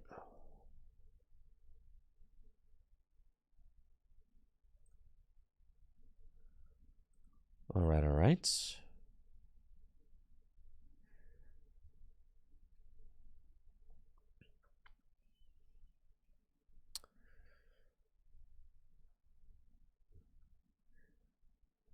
Ultra Ball, they got another Roaring Moon. Okay. And a Sata's. I think I just need to keep up enough pressure on the Roaring Moon so that they are knocking themselves out. This does seem like a matchup that could go to sudden death, right? But I've got kind of a tough choice to make. If they do knock themselves out here and knock me out, they go down to 2 prizes remaining. And yeah, I go to 4. So I got to knock out the Mew and this other Roaring Moon. So do I Melanie? Like if I Melanie,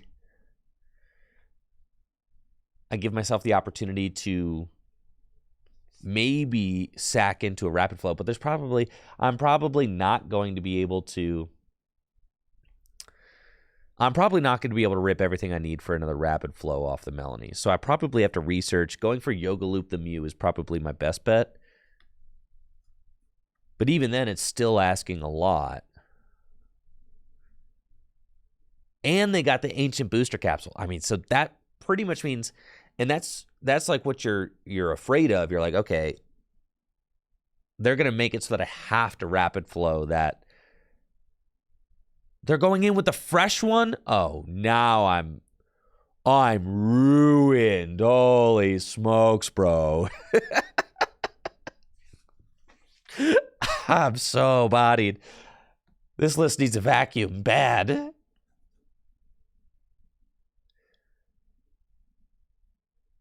Oh, man. What a horrendous ordeal. Okay, this is fine.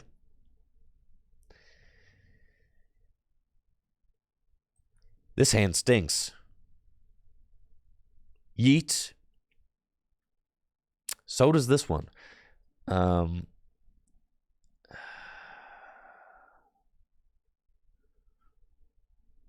Yeah, I like Need an Ultra Ball. Or an S-Ball. How about none? So there's nothing I can do. I mean, I'm going to take this knockout. But there's nothing I can do to prevent them from just... All they have to do is just power up this Roaring Moon. Energy Dark Patch game, right? And there's nothing I can do. They just went way too fast.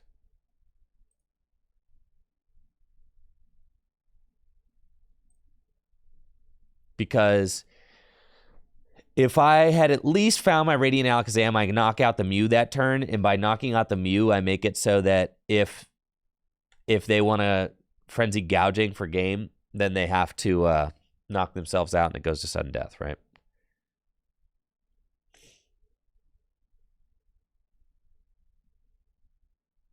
They play Aseda as an attach.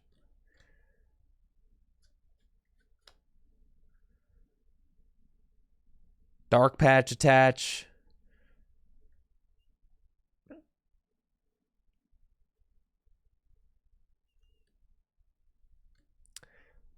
Or this play. There they go. Yeah, this matchup seems not great. But there is a route to win, but you kind of have to be firing off in order to make it happen. Yeah, that matchup doesn't seem wonderful. And it makes sense, right? Because Roaring Moon is supposed to be able to knock out 3 prizers easily. That's its shtick, right? So that tracks.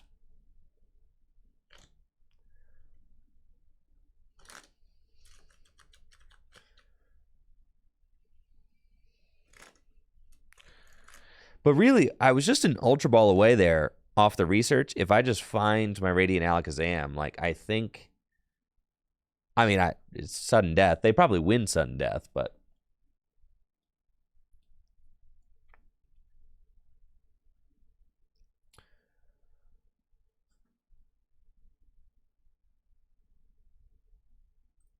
Well, Roaring Moon doesn't lose much post-rotation.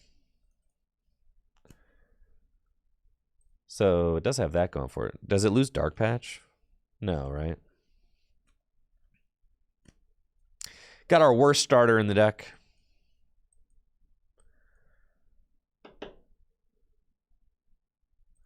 We don't even know what rotation is yet.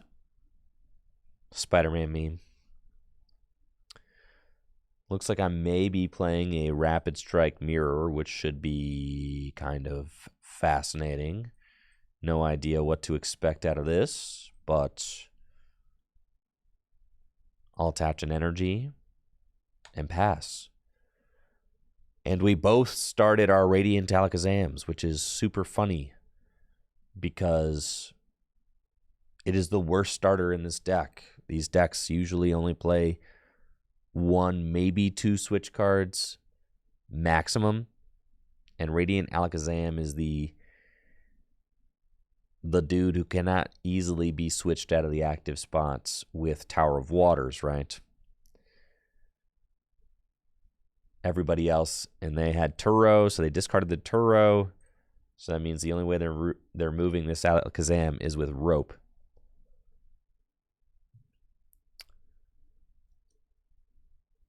Huh.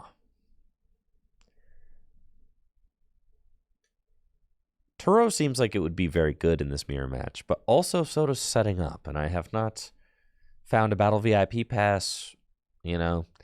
So my deck is probably filled with stinky cards that I don't have access to.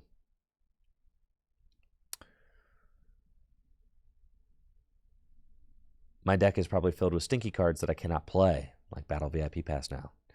I'm just going to draw into them. I'm going to Iono. I'm going to see like 3 Battle VIP Pass. It's going to be sick. I do know that their Turo is down now, though, so I could set up a wild and crazy... I could set up a wild and crazy play where I like TM Devolution for 3 prizes or something.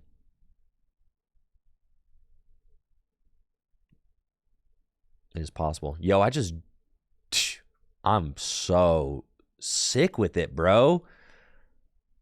The one of rope, just like that. That's a skill diff right there. Now you got a water energy on your Radiant Alakazam. How's that feel? Just G-Max Spiral. Yes, sir.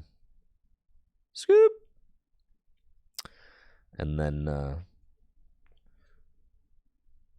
just keep swinging, right? Just keep swinging. Now, this list probably doesn't play Manaphy. If it's a 60-card mirror, if they're just playing the deck from the late night events, then there's no Manaphy, which means that Rapid Flow is definitely a difference maker. All we're trying to do at this point is just map our way out to 6 prizes. Obviously. I mean, you say that? Obviously. Isn't that what Pokemon cards is? Well, yeah. But, you got to think about it. Thank you, Stevie, for the sub in the 23 months. Almost 2 years. I appreciate it, Stevie. Thank you. So off this research, they probably want to set up a little bit more. And they kind of have to, you have to evolve the damage guy. You can't just leave it, right? It doesn't really make a difference, because if they leave it, then I'm just 3, 2, and 1. So now I'm probably 3 and 3. I have such a huge advantage knowing that their Turo is down, right? Because now I can safely plan for 3 and 3. And I don't really have to worry about that too much. Whereas if they go for 3 and 3, I could just Turo and ruin their day.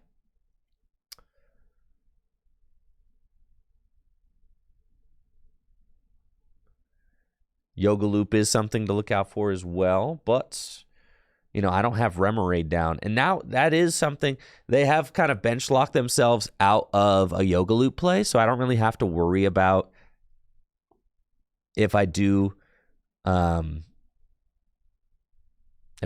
a little guy. I don't really have to worry about that. Now, this guy being at 160 is super cringe, because that means that they're going to be knocking this guy out for 3 prizes next turn, which is not cool. So we want to draw into a lot of Inteleon Vs and then get our VMAXs back. But having to research away all of these Inteleon Vs is super not cool. So, let's see. Yeah, that's not great. We did find our Forest Sealstone.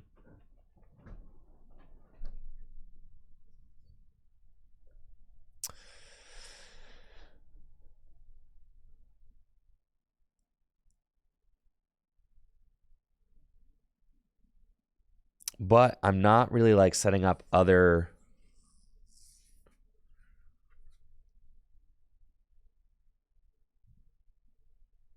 I don't play Gust, so I could... I think it probably makes sense to just get damage on board.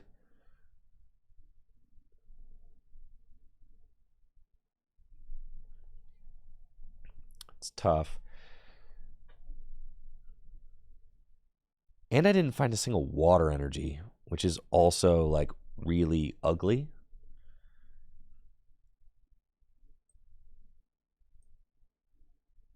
I think I do have to just go for back-to-back Rapid Flow, and that's going to be game, though. Just we just G-Max Spiral the active, right?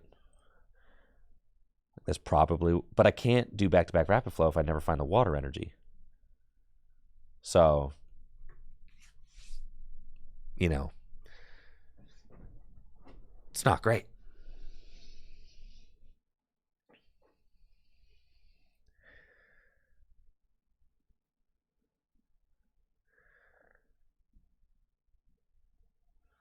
It's definitely tough. We're having like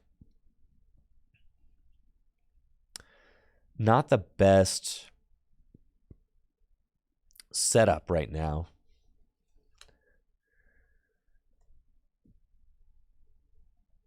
Definitely a whack setup.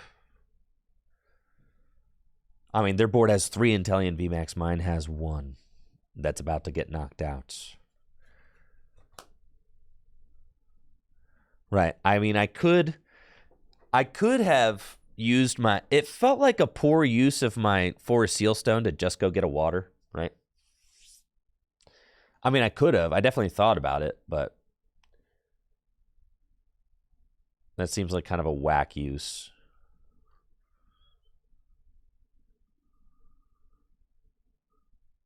All right, so they got their Octillery now. They can hit me with Rapid Strike Urshifu 150, right? So then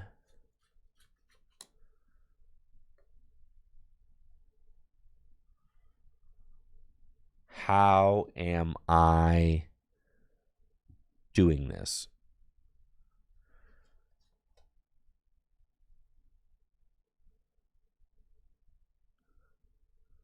How are we going to do this? Their board is so much stronger than ours. I could devolve, I guess, but we're so far away from being able to devolve.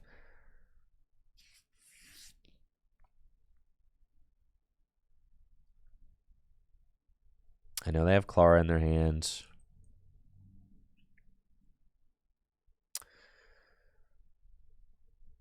Octillery is like a terrible draw there. This is all just like nightmare fuel, right? So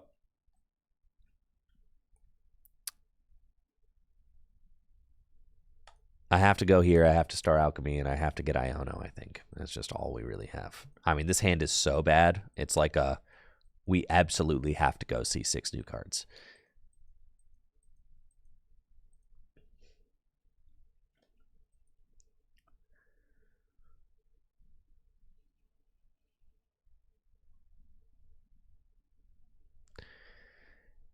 Problem is, we're not really in a good spot.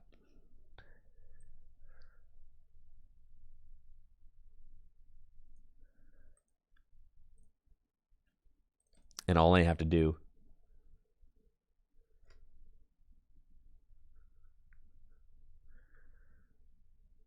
is take 3 more prizes and then win.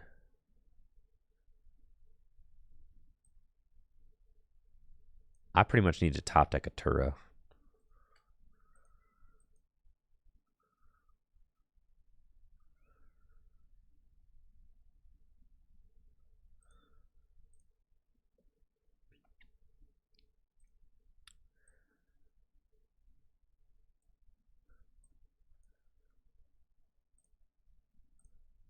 Gale Thrust.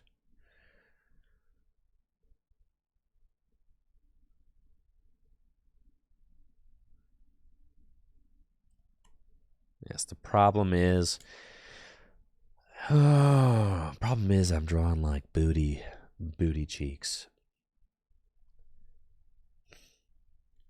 What's up, Overweight Ninja? How you doing? Yes, our setup was poor. No Battle VIP Pass was bad. It really set the stage for the whole game, didn't it? And my opponent having all 4 Pokemon VMAX, just allowing them to juggle between them while I am sitting here struggling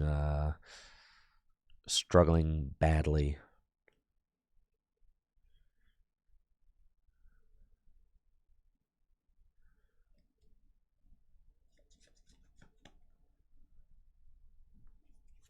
Yes, I mean, I only got 1 Inteleon out this game, right? And then I had to research my... Yeah, it's just, of course we're going to lose, right?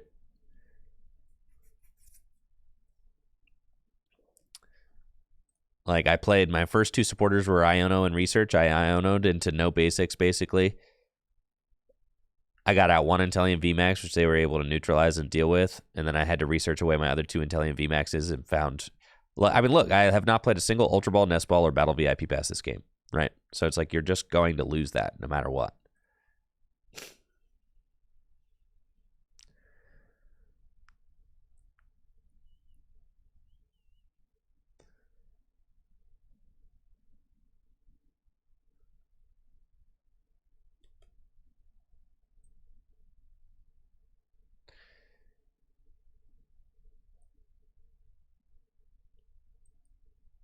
Okay.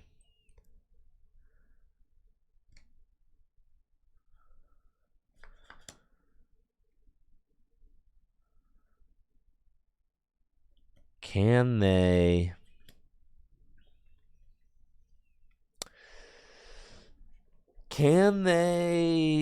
knock out my Urshifu VMAX next turn? 150, double gunner, move the damage. Yes, they can, right? So we can't really allow that. So we have to dance around a little bit more, which is annoying, but it's just what we have to do. So we have to move the damage off here. We have to try and neutralize this threat. And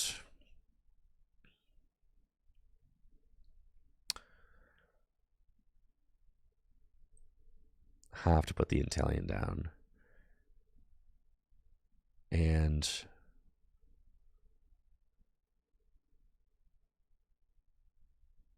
they can KO the active, right? They do 150. Oh, and they actually cannot. You're right. Because they can't.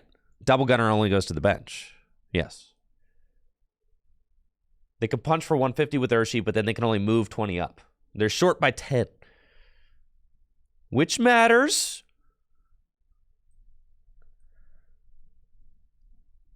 It do matter.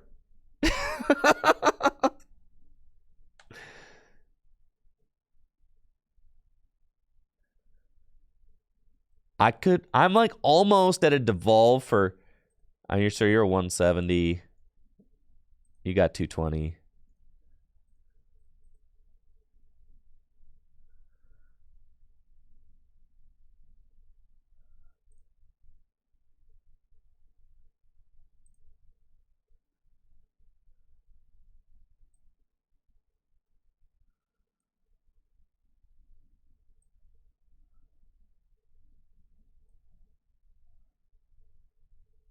I mean, we're like close. They can rope. They can rope. But if they rope, then they can't do 150 to here. Oh, they can rope Painful Spoons. No, that's only 210. Right?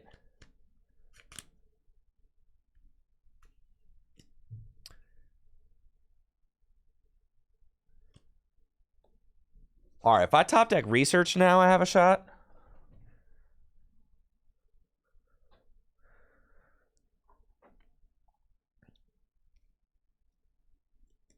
But I think I have to top deck a supporter.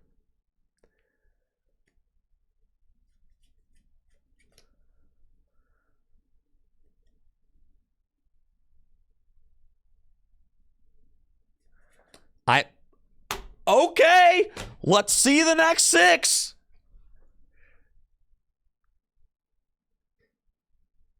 This is it. I think I win.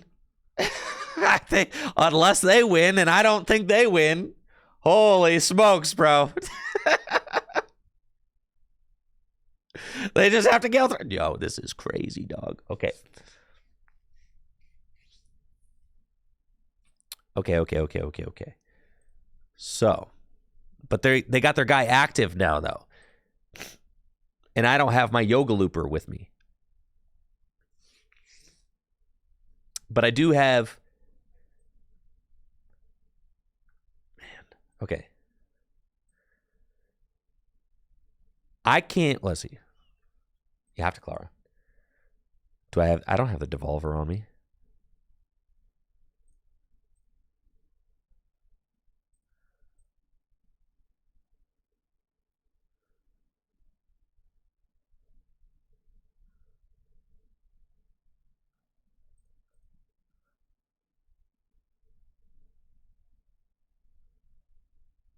I don't have it because Double Gunner only hits the bench, and then I can't.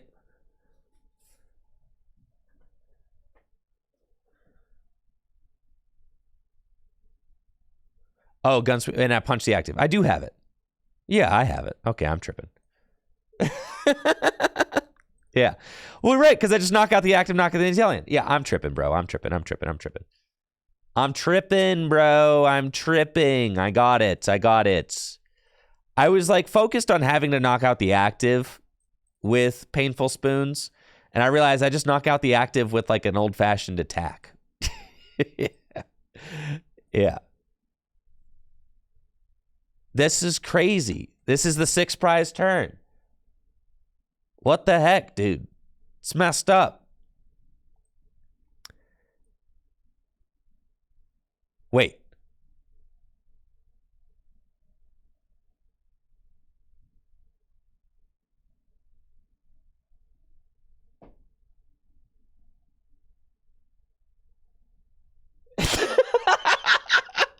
I could do 30, but that's not enough. Wait.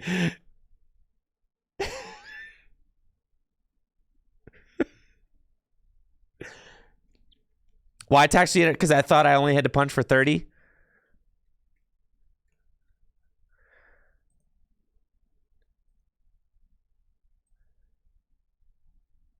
Yes, I was supposed to. I just thought I was like just gonna punch him and just win there. You know. It's cool, bro. They got nothing. They don't have it, bro. They don't have it. I just was so excited. I just thought I had it and I didn't. I thought I just had it with the Urshifu punch 30. It's cool. Listen, it's just all about the drama, all right?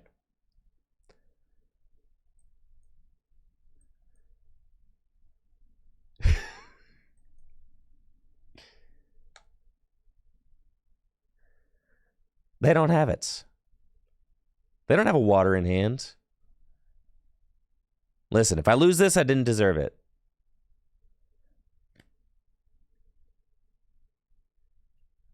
I know I had it. It's fine. I know I had it, personally. Dang it, bro. All right, I had it. Yes. I did. And I was thinking to myself, I was like, dang, I could attack with Inteleon VMAX. I could attack with Urshifu V. I was like, dang, I got it so many different ways. I was like, but the easiest way to win is just by attacking with my active. And then as soon as I had clicked, I was like, holy smokes, I'm so bad at this game.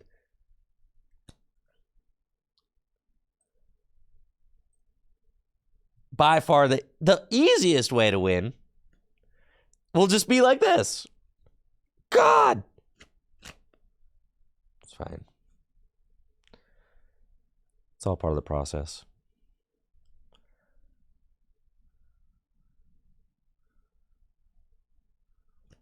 Yeah, no wiggle room there. I had to put the right thing on the right guy.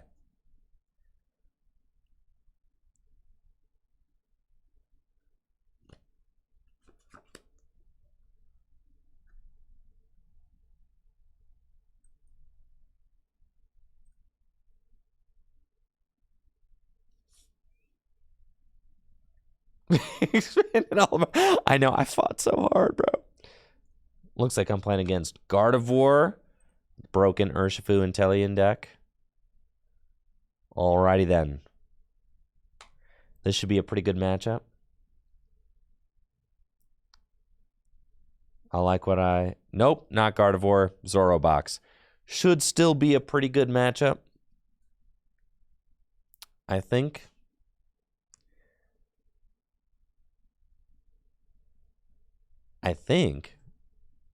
I'm not sure. I mean, I can't say that I have ever played the matchup. You play a Cleffa? I mean, I like that.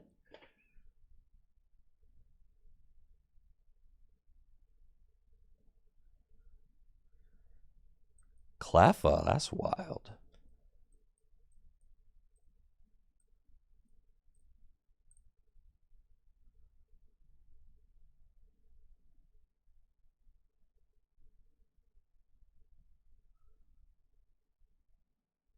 Okay.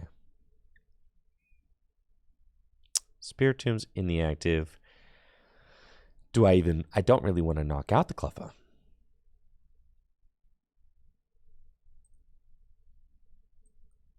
I feel like these two cards are fine.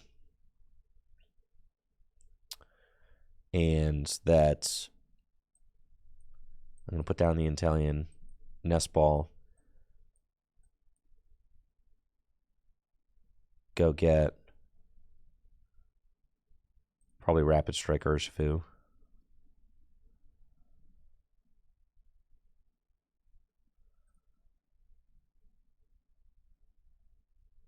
And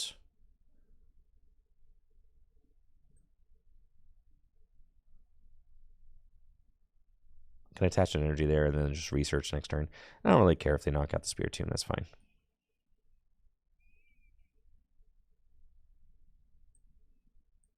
And pass. I thought about Fade Out for 10, but I think I'd rather just get the energy in play.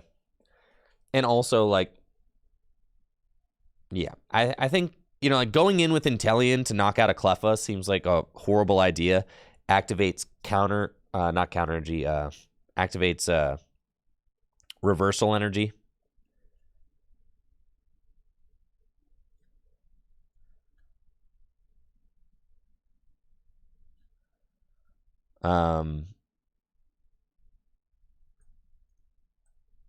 Yeah, Fade Out for 10 is like fine.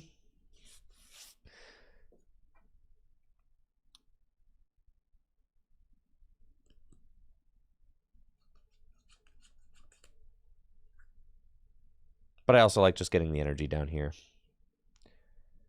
They got Manaphy and Jirachi. It doesn't really matter. I could just knock them both out at the same time with Inteleons.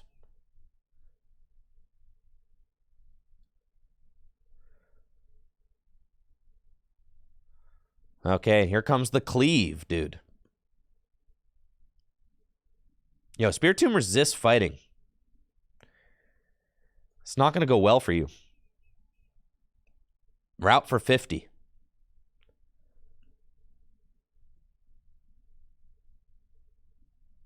You know, Turo Scenario. Does make me sad getting rid of Turo Scenario. But I guess they're probably wanting to like one-hit KO things. So I'll probably just V-Star here for an Iono and play it. Yeah, I'm thinking Iono because I want to keep the Turo.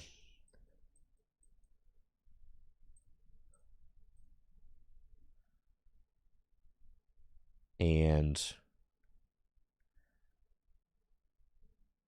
I think we just let them take that knockout. If that's what they want. They want to knock out the Spiritomb. I think that's no problem.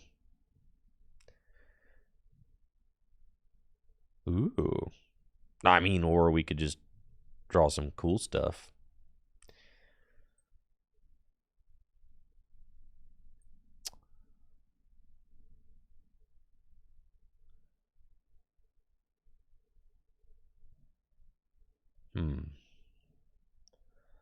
Tough. We don't have water energies, though.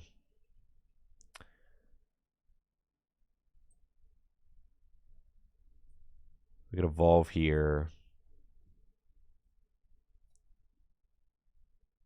And we got kind of like a whack.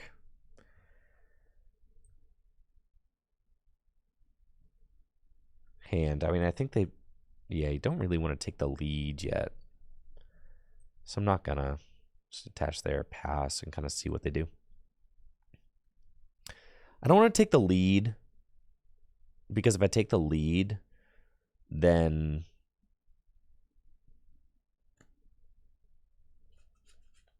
they can, you know, go for a big reversal. play and maybe take a knockout on a 3-prizer. We really want to just chill and use our double gunner like over and over and over again.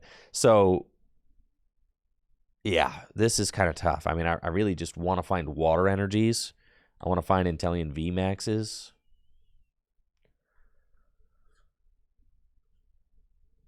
Yeah, I'm good to like just surf, honestly.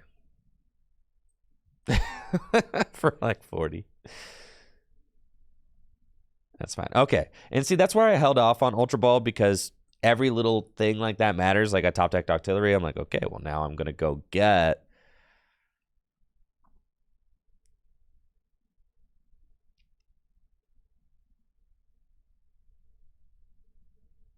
my little guy.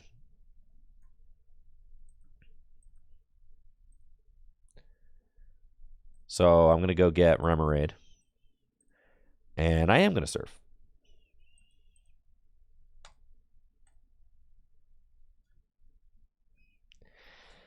I don't think there's any way they can deal with my Inteleon right now. Because they're in the lead. So we just want to like hang out here. And, you know, kind of let them cook themselves. Now I can surf, you know, another time, sure. 80 damage on the cleaver is fine. We just want to get stuff in like Yoga Loop range. They could play a Turo themselves, which would be a little annoying if they try to heal.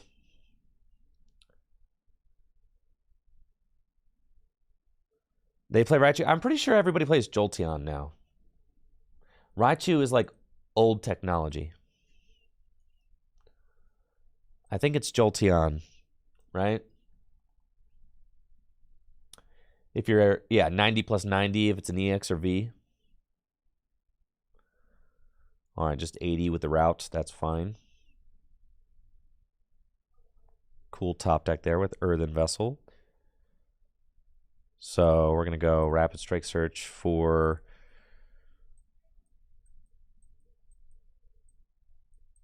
Uh-oh. Okay. It's fine. This is fine. It's fine. It's fine. It's fine.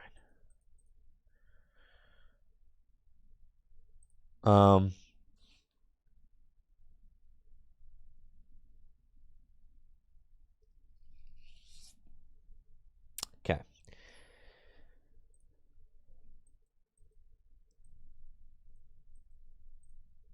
So we're still getting that. But I feel like I kind of have to wait a turn. Because I want to keep both Energy Retrieval and Earthen Vessel in my hand. And I don't want to... Yeah, so I think I'm just going to surf.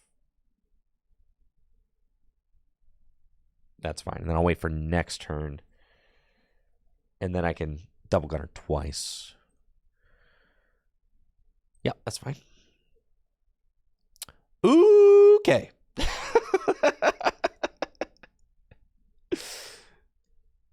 We're cruising. It's fine. There's not like a ton that they can do. So we're okay. Again, very intentionally not taking the lead.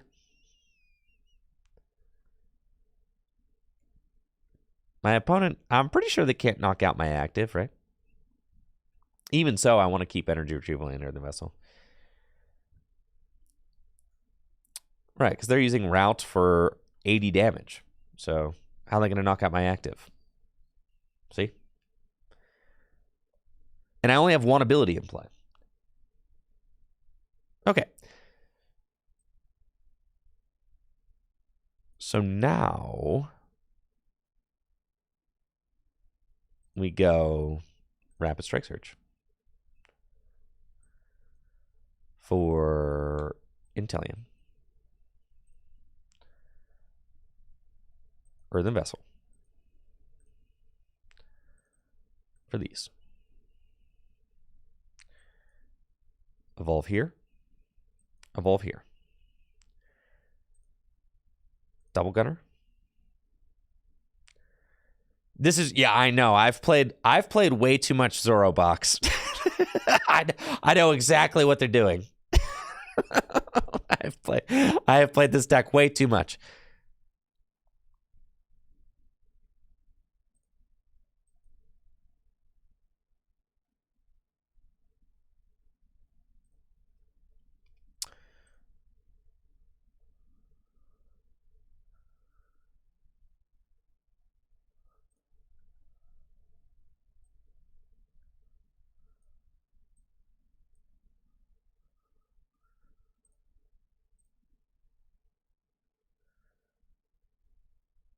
Jirachi Manaphy.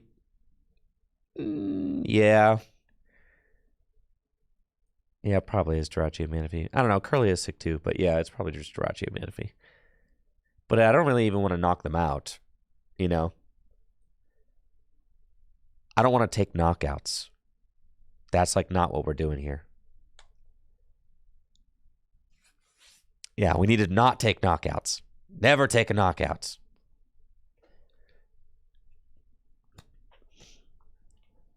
And then, yeah, not until Looper, or I could have a turn where I go knockout Manaphy.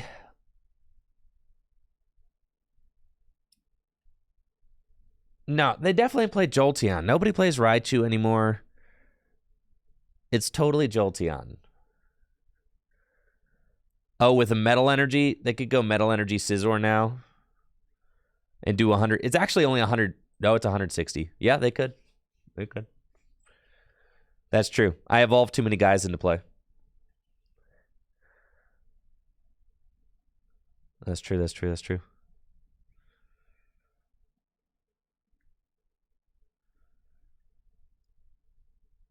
I don't want to clear up any bench space right now because that allows them to put more Zoroarks into play. But also, if they transform into... If they use that on Scizor, right?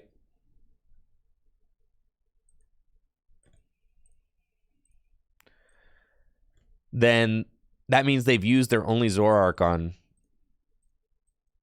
All right, we're going to get the Looper out.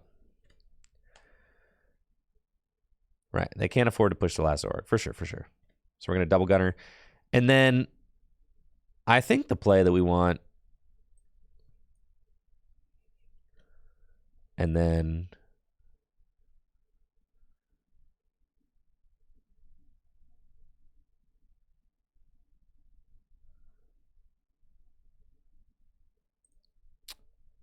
Double gunner.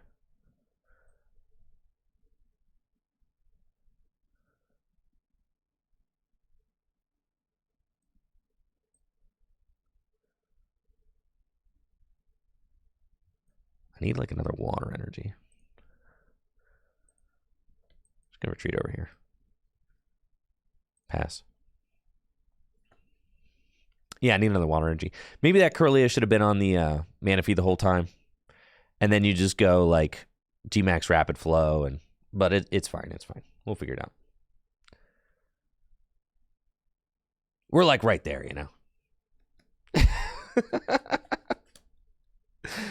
We're right there. We're right there. They're doing 80 damage. They have boss. Maybe they do have boss. Maybe they don't.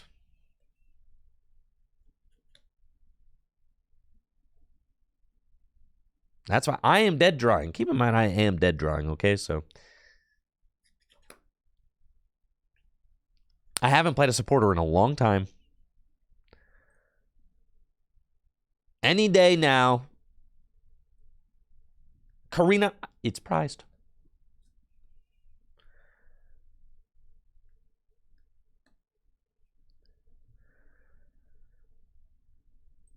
Okay, here we go. Well, that's sad.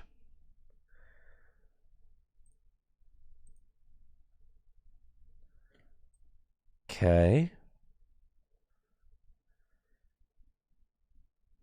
So, I don't want to give them more damage output by benching another guy. So I think I just Gale Thrust. Then I'm still short of the Yoga Loop, the active. That's fine. We have to keep thinning the deck.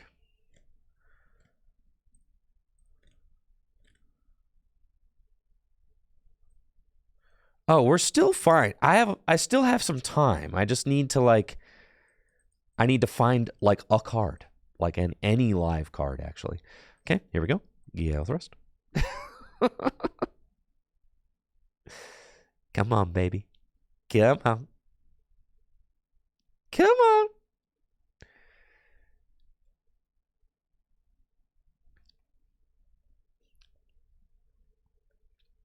I know we got good cards in the deck. This is bad. So you know they play a Turo. Okay, it's fine. The mana fee's reset. It's fine.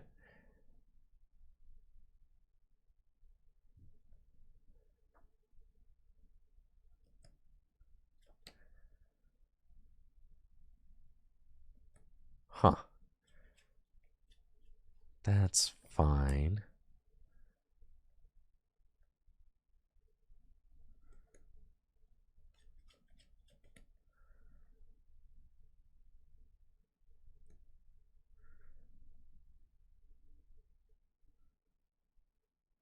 This deck's definitely rapid pile, isn't it? Route for 50. Okay. More not live cards. Fantastic.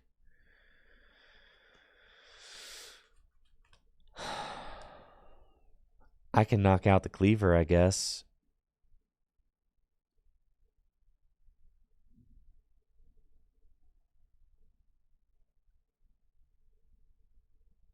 Doesn't really make a difference.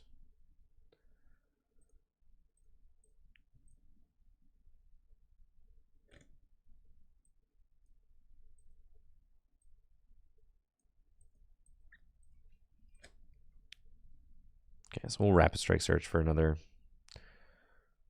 I still have Turo Scenario in the deck. I just, am not really finding anything, so it's fine.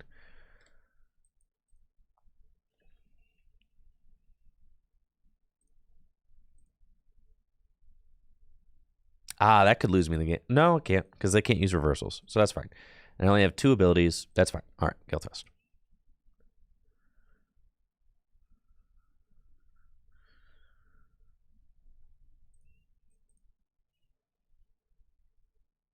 Man, who knew that there could be so many bad cards in a deck? This is crazy. I think it does boil down to that one turn where I decided not to double gunner the Manaphy and the Jirachi at the same time, though, because if I had double gunnered both of them, then I did have a turn where maybe I could have double gunnered and rapid flowed in the same turn.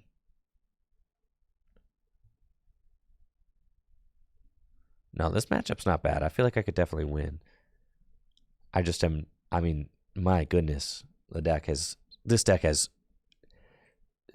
has serious pile energy. Like the most insane pile energy I've ever experienced.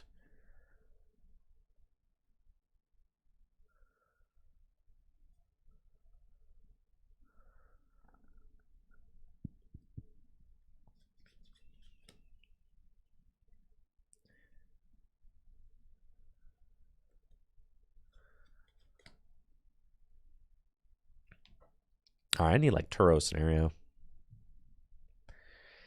That's cool. More stuff that I don't need. Okay, great. So it's fine.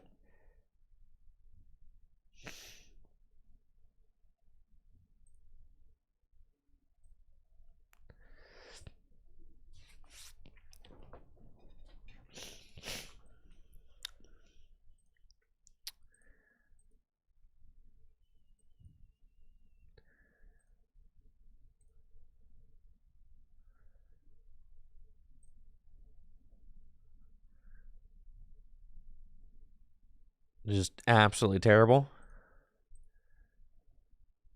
Absolutely terrible. My goodness, dude. What? Just miserable.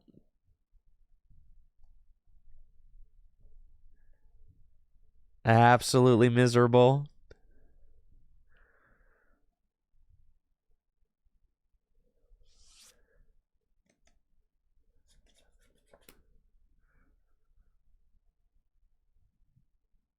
I can't put the other Inteleon VMAX into play because then they can do one. Well, I guess they can only do 160, so I can put the other Inteleon VMAX into play, but it doesn't really matter right now.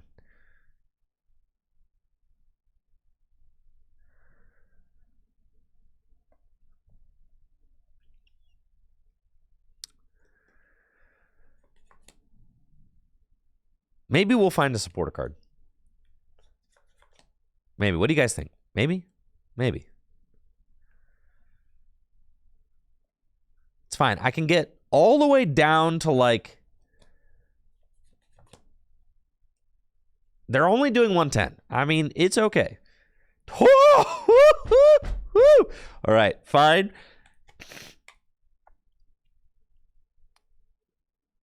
This deck does not play boss. That would be way too convenient if we played a boss. It's fine. Not even any water energy. Like nothingness. This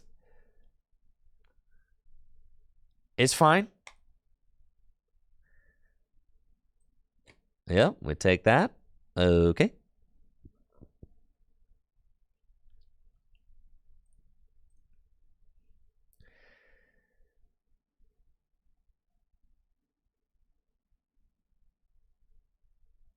Man.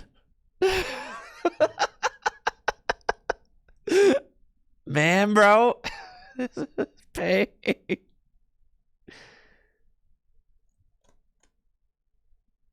I'm sure. I don't know. Sure. Of course.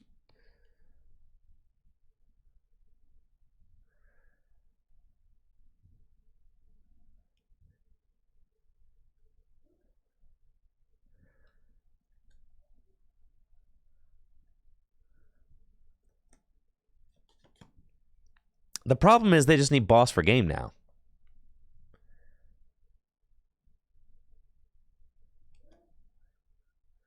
Okay.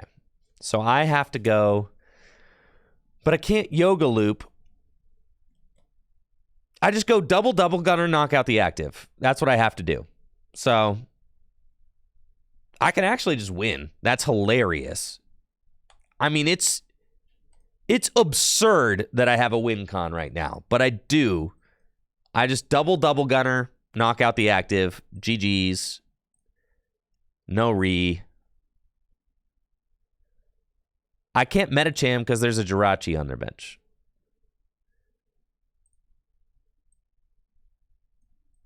Right.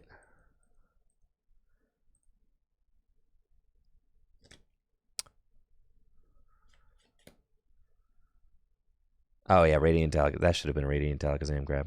Yeah.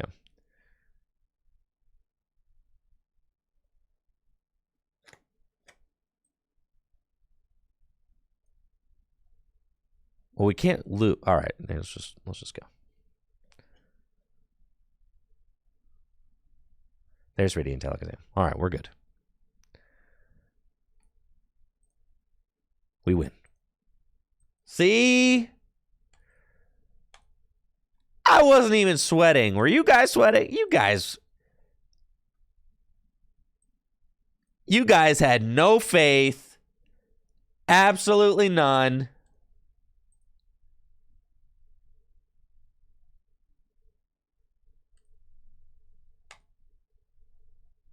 We were chilling the whole time. Let's go, baby. Broken deck.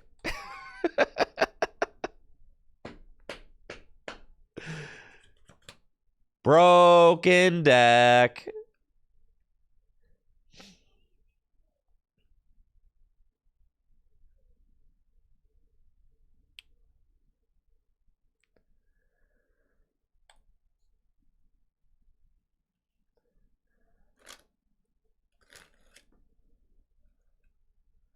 There is a Karina. Oh, add a second Karina? Just don't prize it.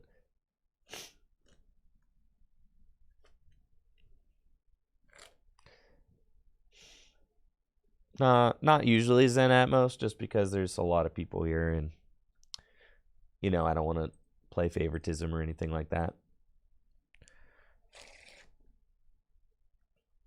Yeah, there's a lot of people, so it's like I can't realistically play against everybody.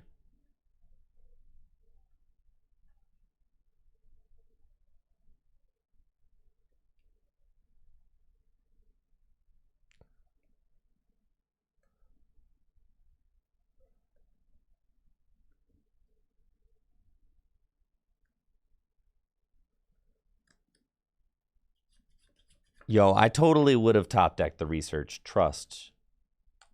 Trust.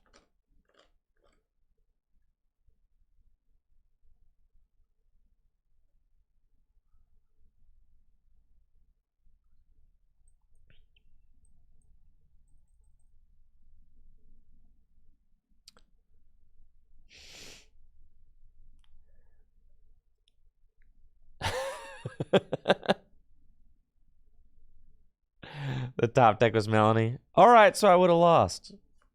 The Iona B for game. Feels good, man. I mean, you have to assume that I have something. My hand was huge. It was so big.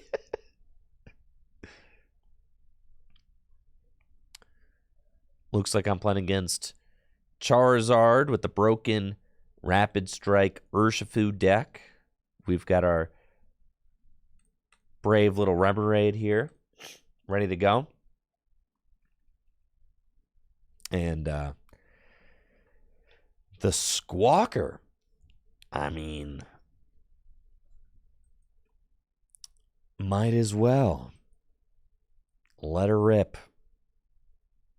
See what we find. Okay. Inteleon good. We have 2 Devolvers, so we can get rid of 1.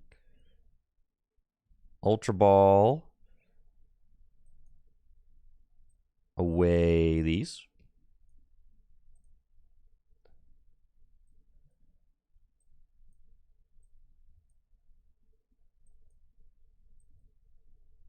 Spiritomb can be funny, but it's probably just not worth it. Want to get another Telly out.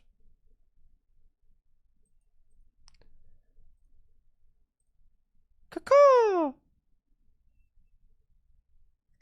All right, cool. Like that.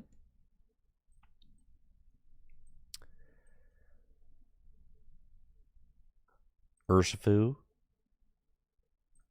Like, realistically, am I getting 3 Inteleon VMAX out? No. It's going to be a 2 Inteleon VMAX angle. So we really just want Urshifu. And they might knock out my Remoraid, so I'll get another one. And then get this Arven out of here. Stinky Arven. Grab those.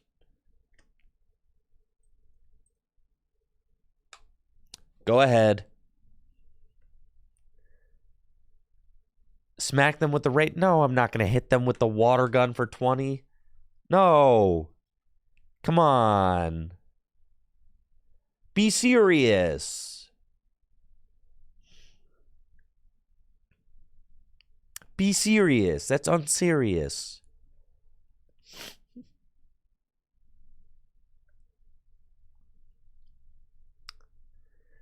They got Luminion now.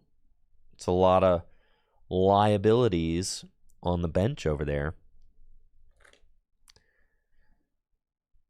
And Arven. Okay. I do like this 60 hit point Charmander. That's good. Easier to devolve. Love that. Funny how the Spiritomb actually would have made a pretty big difference, stopping them from getting the Luminion, but that's fine. They could have just as easily had the Arven in hand, and then I'm out of bench spot for no reason.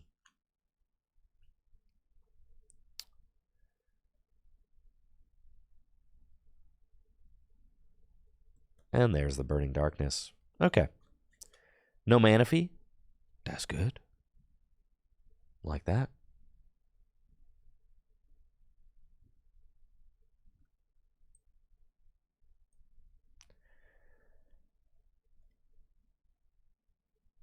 And there's Spiritomb. Cool. Can do that. Probably just research. Cool. We didn't, get a lot here.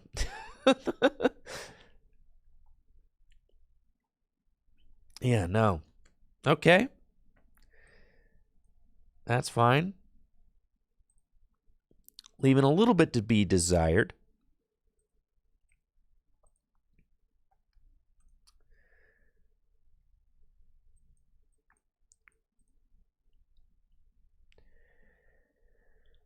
So we only have we have 6 prizes to take, right? If I rapid flow the Charmanders, that's like pretty good. It's 2 prizes. If I rapid flow Rotom and Fish, I mean, they could just as easily Turo one of those up. So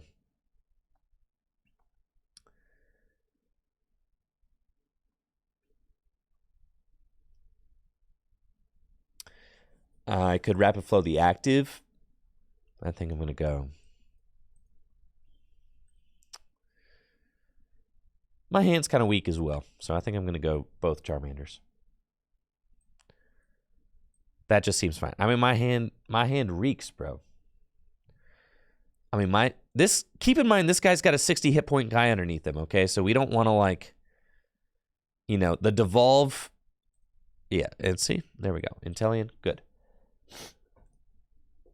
Yeah, he's got the 60 hit point guy under him, so that's like a good devolve play. The 70 hit point ones are not going to be as good for devolve.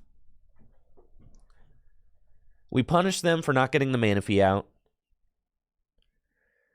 Hit those guys.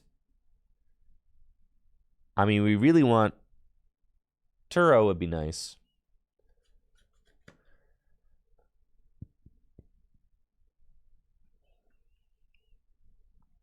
Jirachi is just Yoga Loop bait, so I'm okay with that.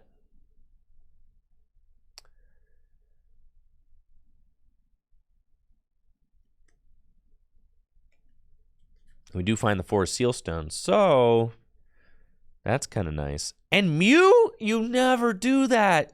You know better. Maybe you don't, but you ought to know better.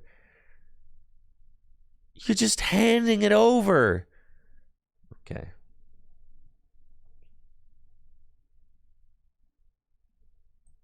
There's a telly. There's that. And a rope.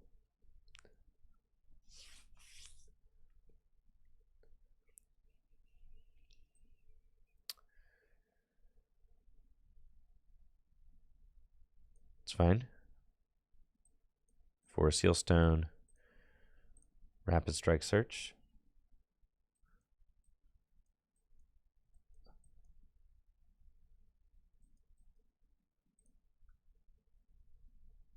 I should have probably. It's fine. I'm just gonna get another one of these, and then I'm gonna go. I want to find water energies. It's ideal. And then we're gonna go here. Star Alchemy.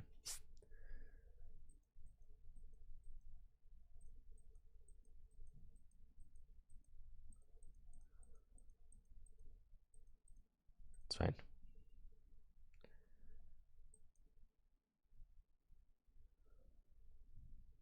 Okay, we did find water energies.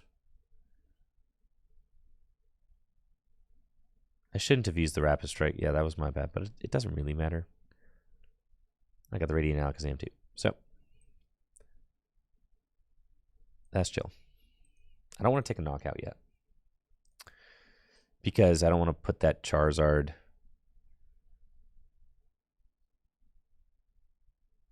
Okay, so we just want to double gunner. We're fine.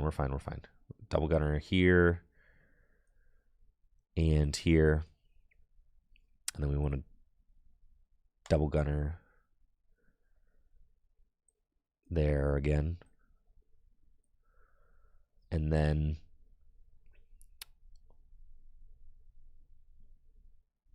I got Melanie's, I got Clara's.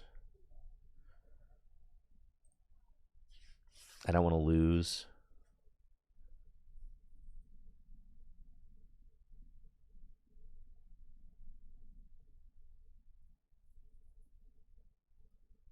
An Inteleon. Do I want to? No, that's fine. Put that there.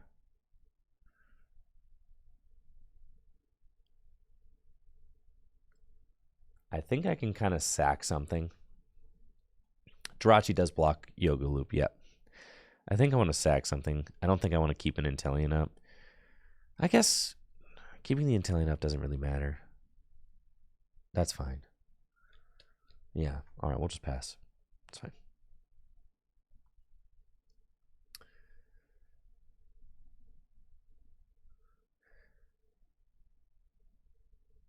Yeah, Devolve would have been obviously insane because we could have just taken the Charizard out. We were missing the Devolve with the energy, yeah. That would have been pretty sick. But it's fine.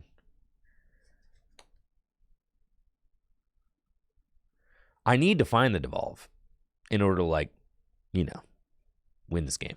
So,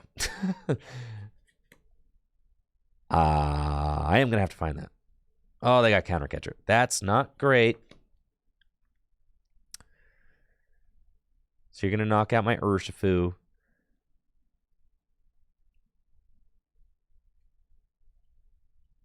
I need to find the devolution thing.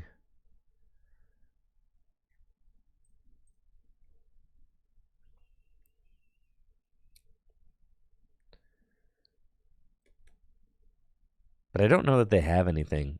Like, they just don't, right? So if I just... Oh, I can't put Devos on the Tails. Yeah, you're right. It's going to have to go on Octillery. That's so not cool. All right, it's fine. Ultra Ball does not help. Clara. All right. So they just need Boss to knock out Squawkabilly for game, which is obviously very bad.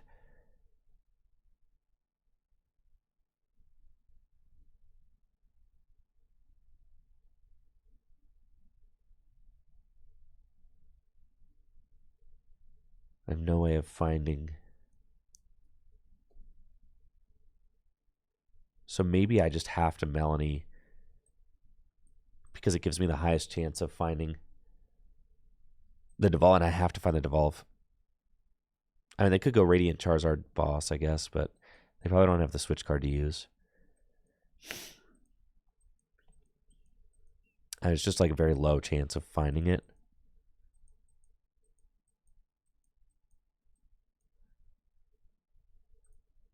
It does feel like it's probably my only real chance of winning. I can't just say, like, you don't have Boss. Because you very well may. So here we go.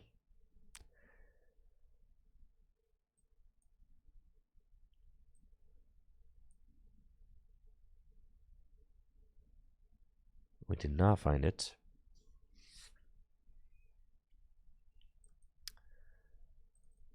Maybe you don't have Boss. I could also Yoga Loop, so that's fine. Yeah, we'll do that. Right?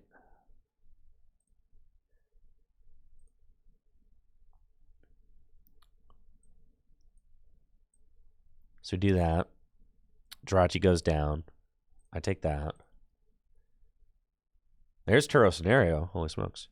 And then I Ultra Ball away. Carefully now.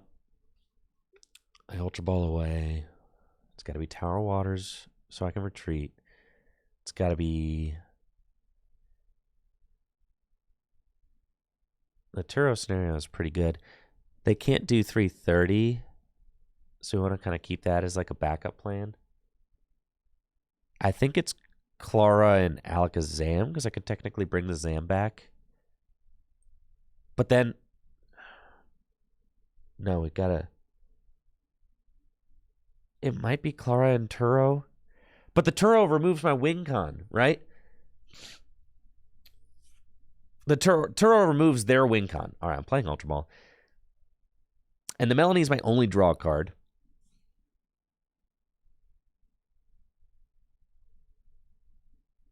It's better to play Turo next turn than it is to play Melanie. And I can Clara back this.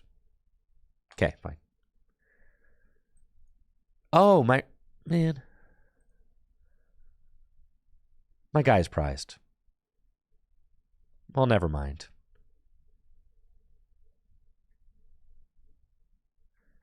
Dang it.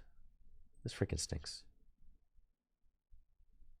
Yeah, I'm probably not playing 2 Clara. It probably was Clara. Oh, well, that stinks. How anticlimactic. That'd have been sick if we ripped the Metacham off the prizes, though.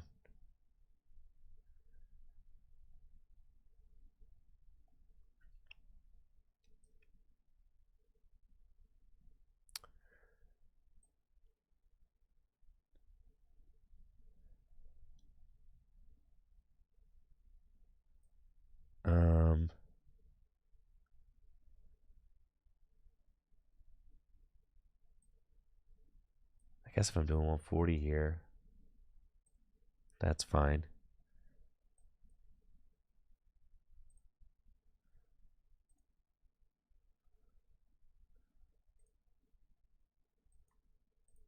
Oh, there's no reason to keep Turo stream and put it on the liability and play anyways. I guess that's true.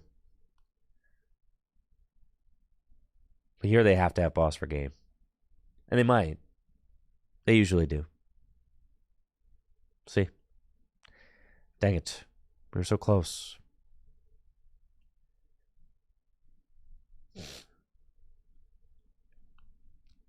The stinking Metacham, dude.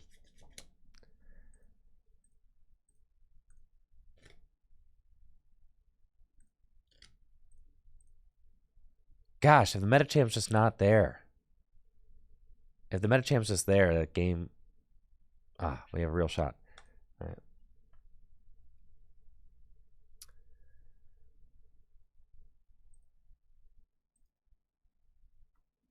I don't know.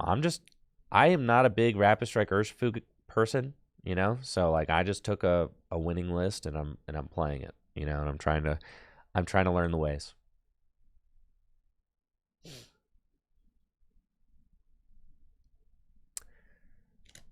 No, I'm willing to trust the process and kind of just learn the list a little bit more.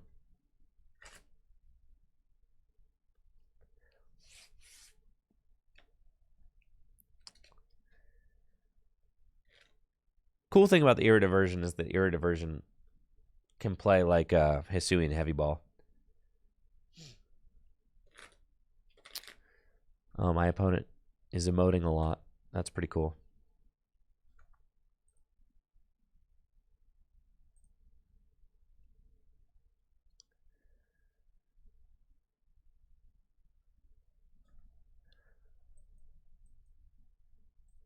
The deck is definitely grindy. But it is rewarding to play. It's fun. I'm definitely having fun. Yo, what's up, Bergs? Going first with Rapid Strike Inteleon. We've got a pretty solid opening hand. Don't know what I'm playing against. Don't really feel like using Squawk necessarily. But I guess... Nah, I don't need to use Squawk. I mean, the hand's fine, right? We're chilling.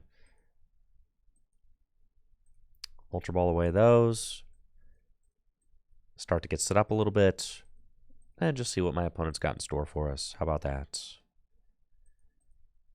Energy here. And that way, it's like, I am just forcing you to get your mana feed down. There's Bidoof. All right, I was thinking maybe it was Guardy, so maybe it's not Guardy. There's a Bidoof involved. There's a Mew involved. It's looking like Charizard. And Iono.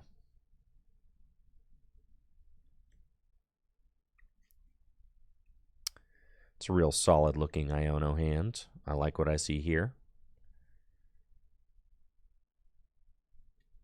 Nest Ball, Ultra Ball, Iono. And the thing is, if they don't find Manaphy, your Charmanders, they might be dead. I may just go knock them out. So they have to make the play for Manaphy. You know, an Ultra Ball you probably don't want to play. And maybe Manaphy's prized. So it's just a third Charmander situation.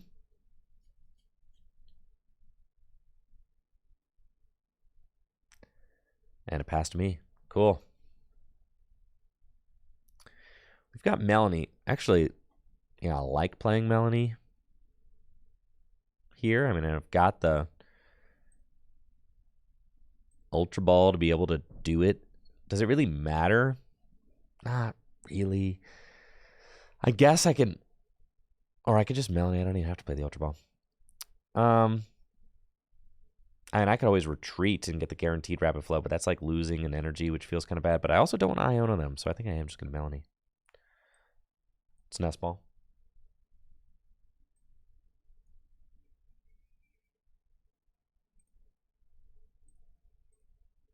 I could also get a situation where I Yoga Loop the Bidoof. Could be kind of cool. Just saying. All right, we're gonna give ourselves the chance. What if?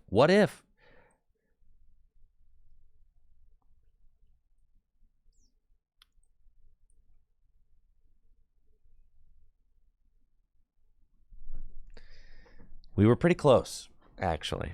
We got the Radiant Alakazam. I'm one card off. If we had gotten the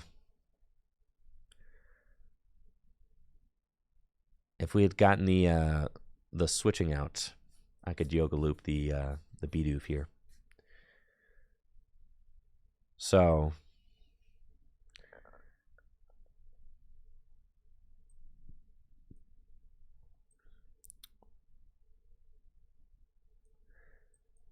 got Ultra Ball. I think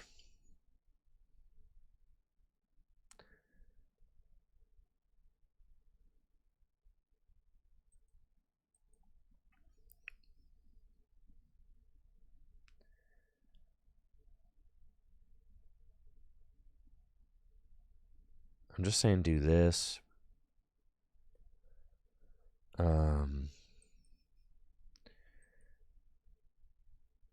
No, I want to keep that. That's fine.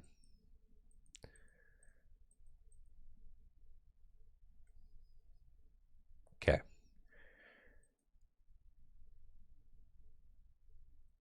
They can't knock out Inteleon next turn if I don't take a knockout, which is kind of fine, and I can just put 40 onto the Mew, and I feel like that's okay. So I think I'm just going to chill here.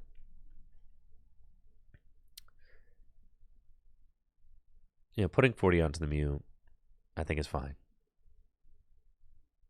I could have gone all out. I could have Ultra Balled for and Rapid Flowed 2 Charmanders. But I think just setting up for Yoga Loop plays is probably fine.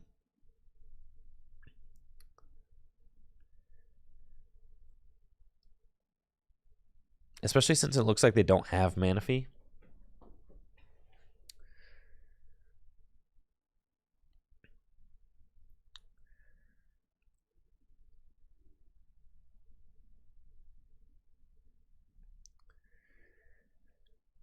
We do play 2 of the Devolution tools.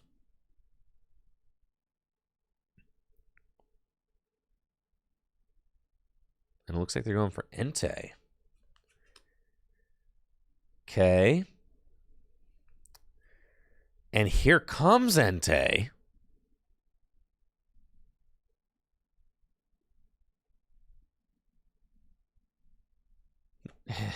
They're going for the banana in the tailpipe. Okay. That's fine. Ha.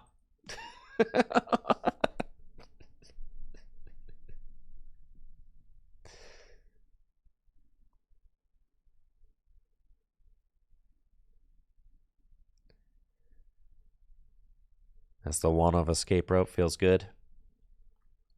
Like that.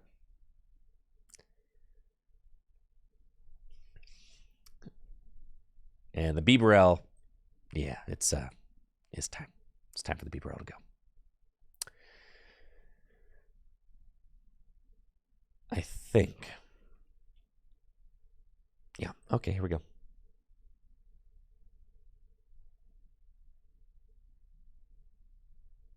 Oh, yeah.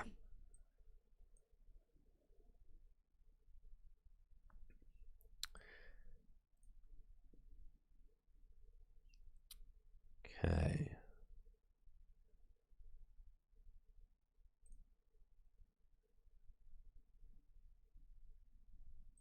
Double gunner.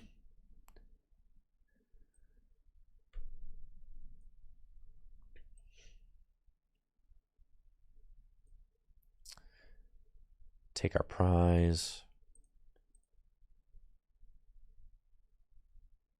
And G-Max Rapid Flow. We'll take these guys. I've got Turo Scenario in hand, which feels pretty good. I do need to set up Octillery, but it's fine. We'll get there. I do need to Ultra Ball away these useless battle VIP passes.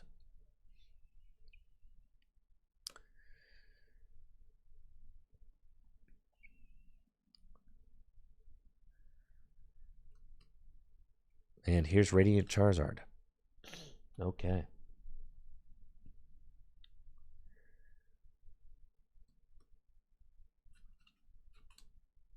Defiance Band. And do you have the Evolver? Not going Evolver. Going looking for the rare candy. Looking for Charmeleons.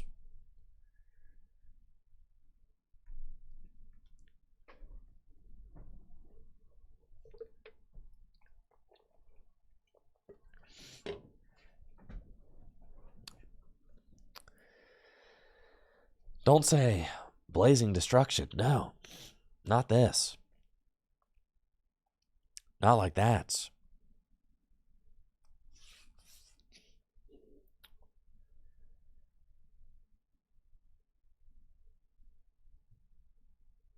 Oh, goodness.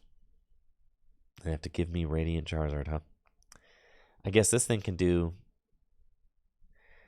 But that's the problem. If I take this knockout, then this thing could theoretically go Rare Candy knockout, right? So it's like I don't even want to take a knockout. So I'm not going to. I'm going to Ultra Ball away these. And I'm going to go get Remoraid. And then do this. And we're going to retreat here. And... yeah, I'm going to G-Max Spiral, not for knockout. Right. Thank you, Joe DM, for the sub and the 2 years. Appreciate you. Yeah. So we just do that, right? Those are the pro plays right there. Not falling into your trap. Yep. Because they could go Rare Candy Charizard, boom, right? And then they can win in 2 turns if they do that, which is scary.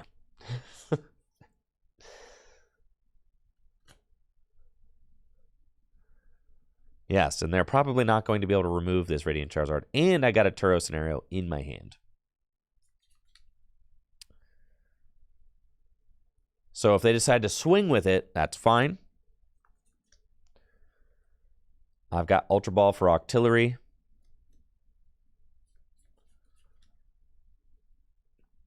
Yoga Loop.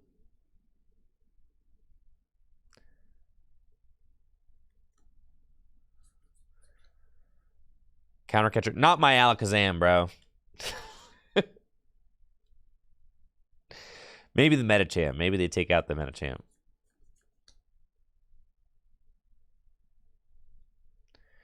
Which is also fine.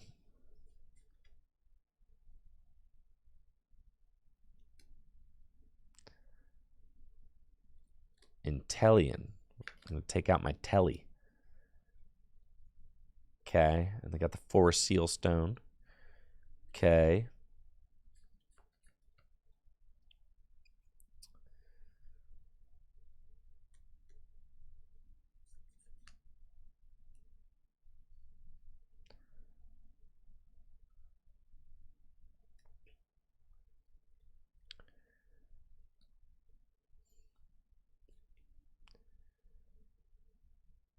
And Ultra Ball. All right.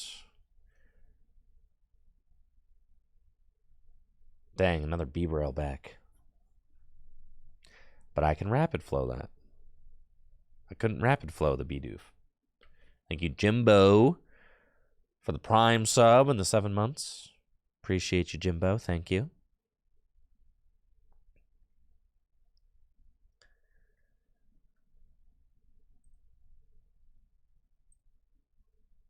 Collapsed.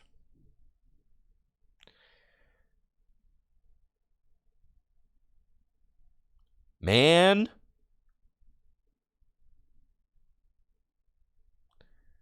Thank you, Dank, for the sub and the 29 months. How many Mews making top 8 at Stuttgart?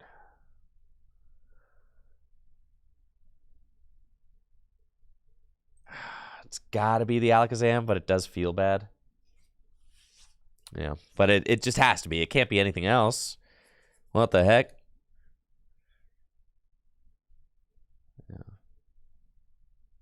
Yeah, thank you, Dank. Thank you, Jimbo.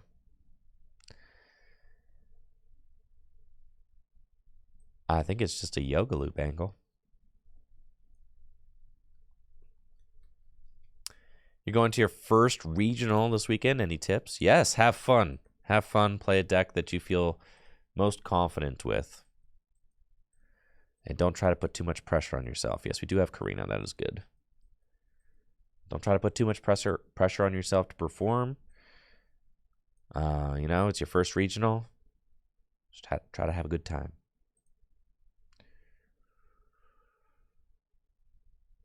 We got 3 prizes left. That's fine.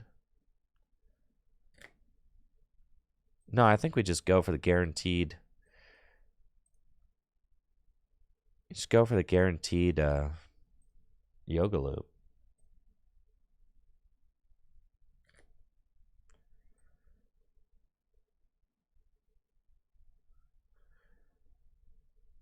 And then funny enough, like I'm going to...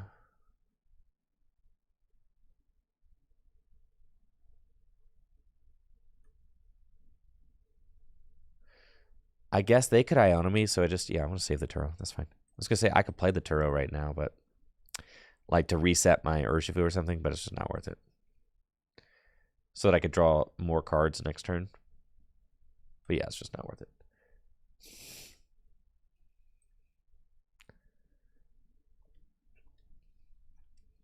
I know I can't win next turn, but that's okay because...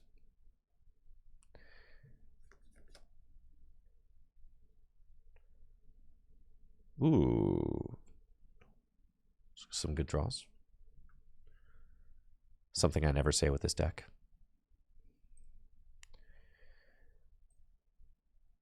All right, so you've got 100 HP Charmeleon under there.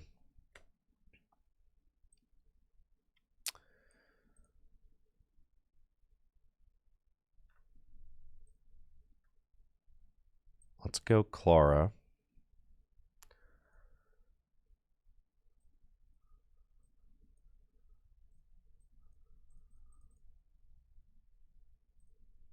Yeah. Yeah, that's what I'm doing. Just Clara for... And then Devolver does win me the game if I'm able to hit the Charizard, put damage on the... Yeah. So, double gunner.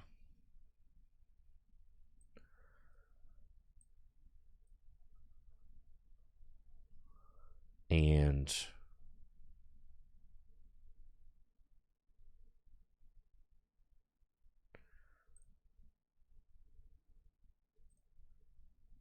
yeah, Pagan Smash Uppercut. Yes, that's definitely the deal. Rapid Strike Search. Want to get another Inteleon. Cool. Yeah, 120 is good there. Yoga Looping is kind of cool. I mean, we're kind of done with that. That's fine. I guess... Yeah, that's fine. That's fine. Well, we'll see. All right. That's fine. See how it goes. So the Charizard's in Devolver range. The Beaverell's not quite there yet.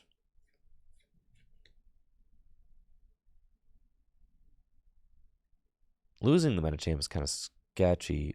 Giving me the Town Store is borderline game losing. Holy smokes, but maybe they need it.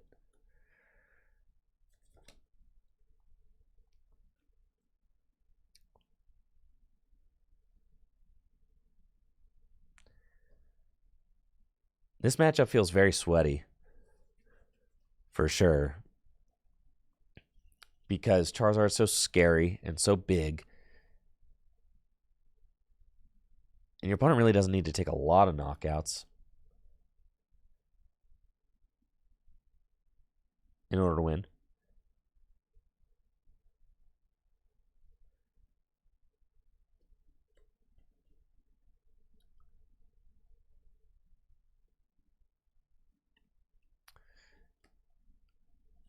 Yeah, it's definitely a thought-provoking matchup. We should pretty much have it now.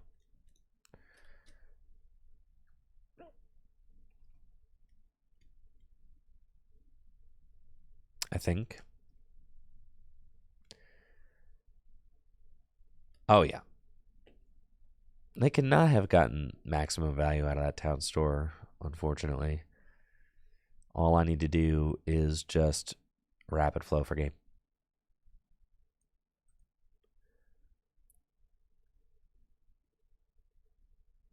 So we can go Town Store and get that, use that to get Melanie, use, yeah.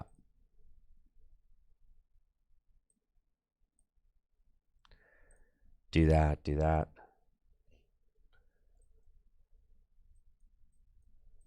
Get that. GG's, Bergs. Do that. Get that. And here we go.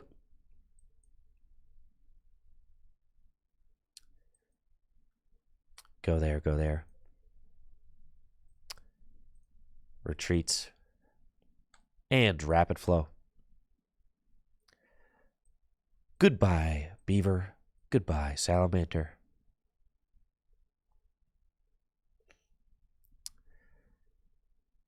The Devo play, I wanted to rapid flow. GG's.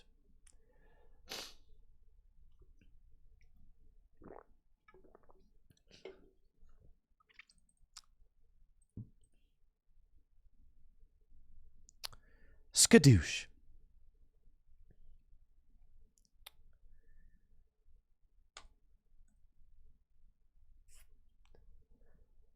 I know. Co-19, it's the little things, isn't it?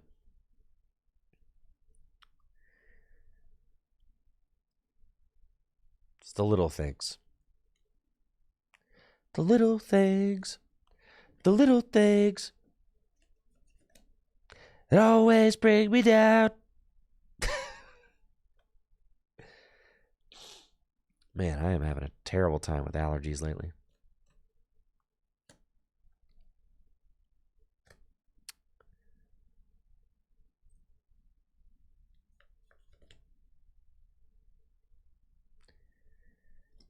Good Charlotte reference.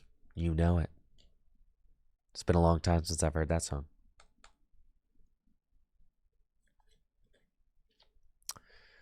Ooh, baby. This is a bad matchup right here. Yeah. It's not the kind of matchup you want to see. At all. Roaring Moon. Okay, it's not great.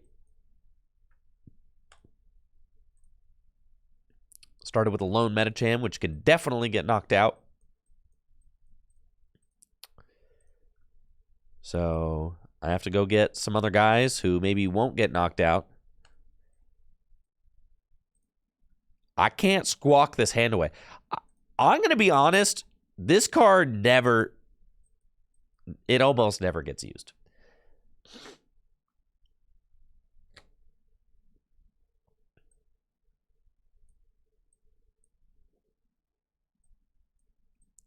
This matchup's terrible.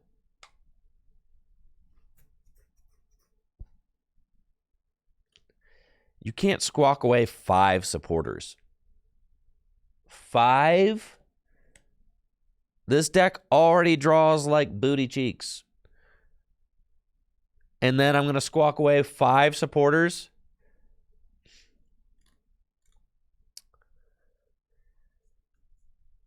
I guarantee I do nothing for the rest of the game.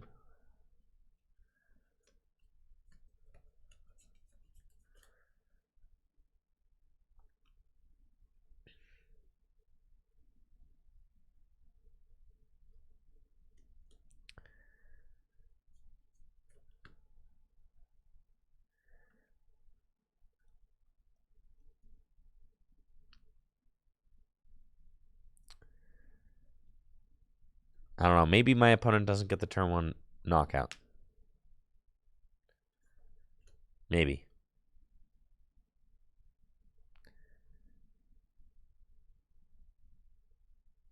No way. They're not doing squat. Nothing, dude. Fat nothings over there.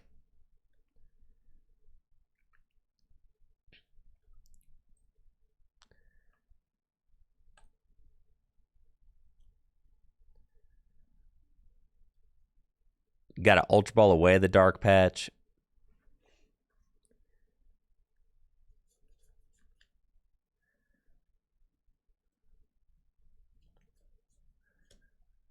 Man, they are going to get the turn 1 knockout. I should have put the...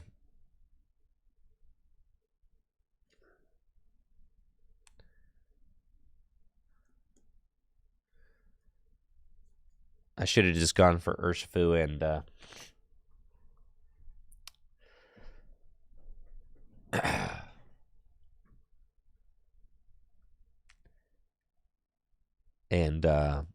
Spiritomb. But I don't know. There's also... Yeah, it's tough. Because you don't know if they're going to be playing Moltres or even Luminia. Not all of us do, so it's hard to say. No, this is how we could still win, okay?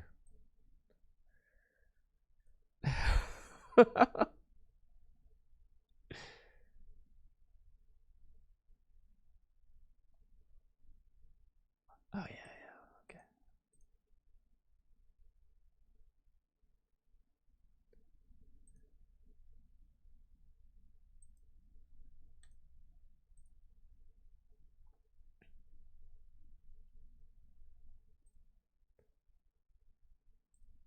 All right. And as we know, all roads eventually lead to the crab.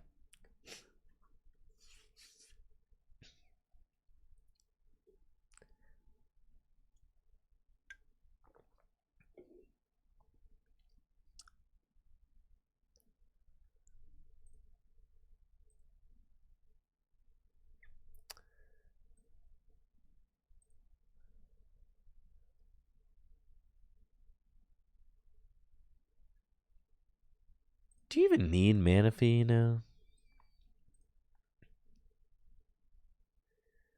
Think about that sometimes. Do you need it? Need it?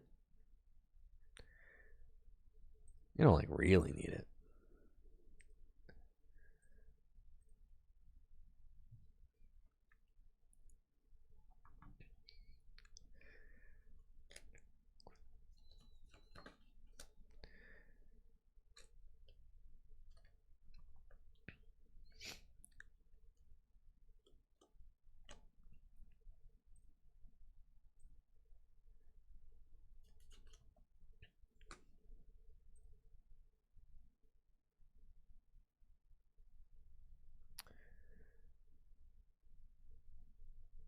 I'm really close to finishing my Brazil vlog, but I feel like for the last like 2 weeks, I've barely been able to breathe. I'm just like, so like my audio lines just sound terrible. And I really, I'm really happy about the vlogs. I don't want it to turn out bad, so kind of just have to figure out when I'm capable of doing stuff.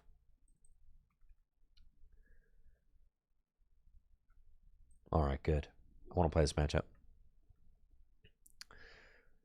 Charizard, huh? Okay, going second. Let's see it.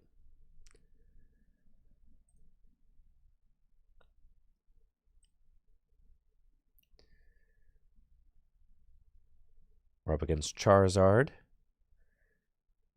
And we got a pretty fine opening hand. Pass. Oh, yeah.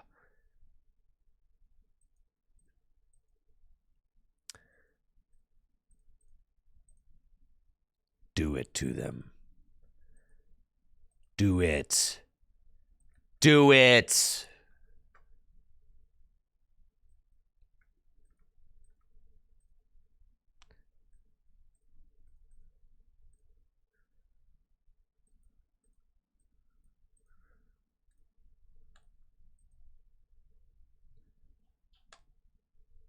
Ah.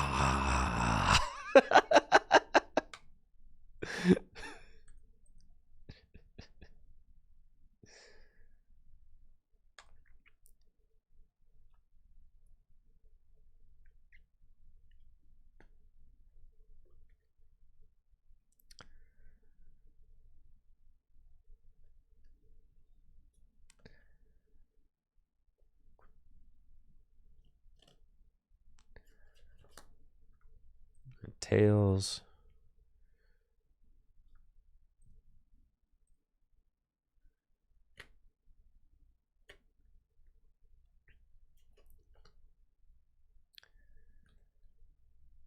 I just got done editing the tournaments, like portion of the Brazil vlog.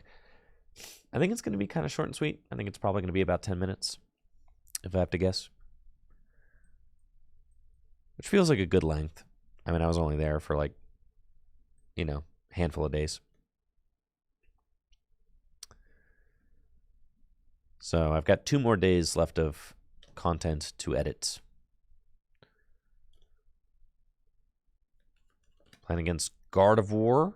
Cool. With our Broken Crab deck. This is supposed to be one of our toughest matchups. So we'll see how this one goes for us. Nice start. We've got a double turbo in our hands. So we want to put that onto our guy. We've also got our Devolution TM, though, which could be useful. So we're probably going to Iono. That's fine.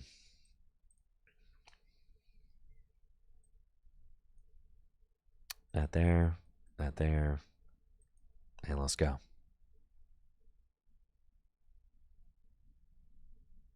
Oh, baby.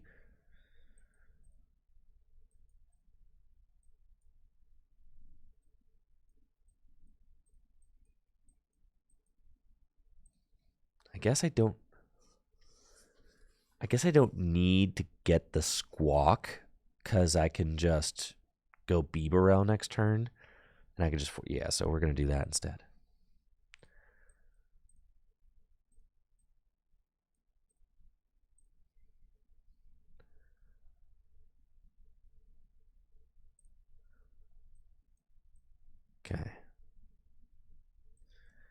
Do I have double Beebs in deck? I do. Okay. Use our V-Star power. Oh, why do I have two? I'm such a... I didn't see the other one. It's fine. Can't knock it out. Haha. Didn't mean to get too brute on it. But now our guy has a friend. How nice. Tantrum Blast.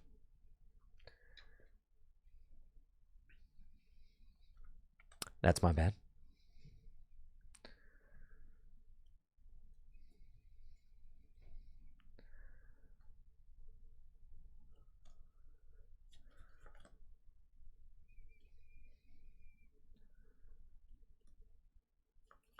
So it looks like they're stepping. Yes, sir. And that's all they got. Double shrooms. That was an accident. It's fine.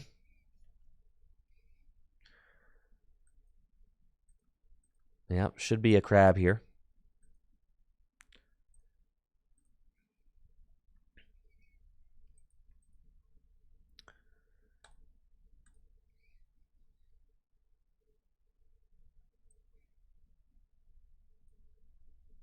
I mean, it's looking like an Iono, Captain.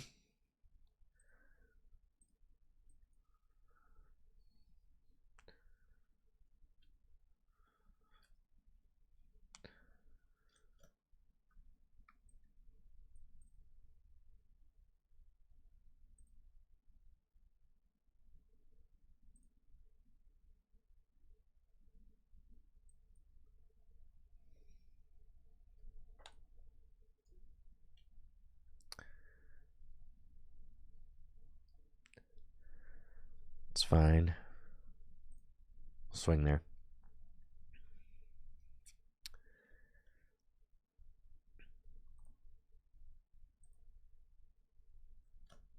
Why not rope to cloth? Well, you need like... You kind of... In this matchup, you have to... You only have 4 energy, right? So you kind of like need your Trode eventually.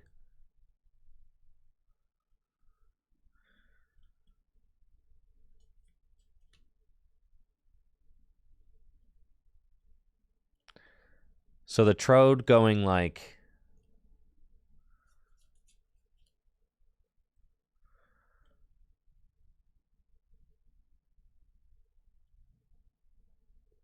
The Trode going 2 for 2 is fine, right?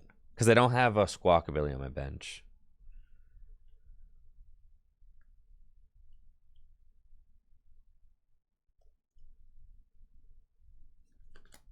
Ha, I got a backup one right here. You thought.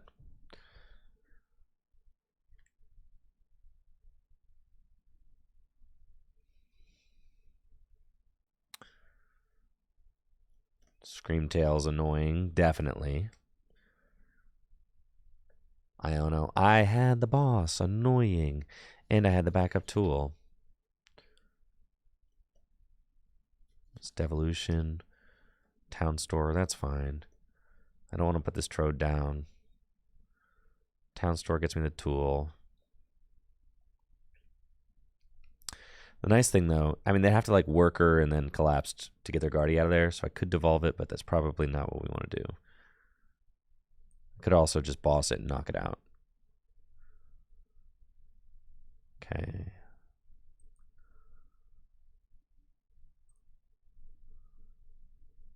Town Store.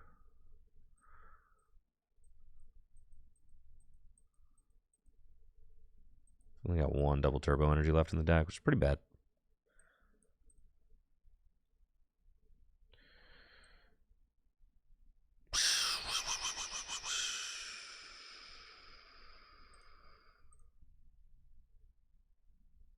Okay.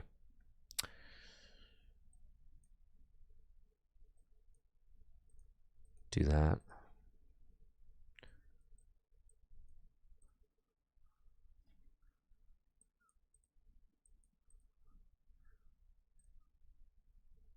Industrious Incisors. Okay.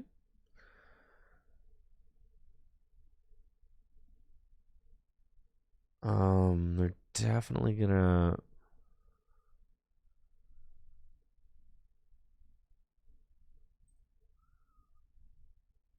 So it's Toxic Power. And then I don't think that my, like, Radiant Sneasler makes any difference. If they collapse away the Guardian this turn, I just lose. And that's how we lose. So, I don't know. Maybe putting the Town Store is, like, kind of a misplay, but I'll swing.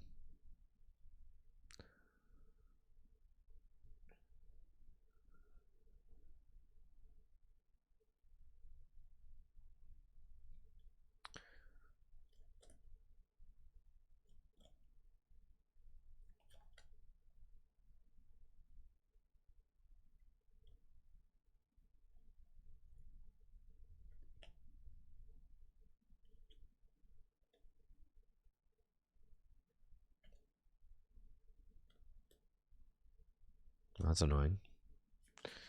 But also fine.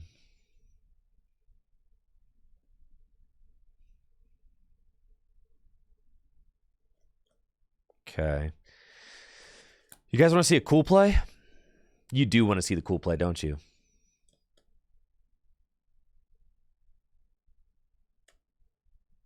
You want to see the cool play? All right. You do want to see the cool play. I know you want to see the cool play. All right. Let's see the cool play. Come on. Come on, baby. Let's go. All right. Check this out. Right about now. The Funk Soul Brother. Check it out now. Funk Soul Brother. Right about now. Funk Soul Brother. Check it out now. Funk Soul Brother. Right about now. Funk Soul Brother.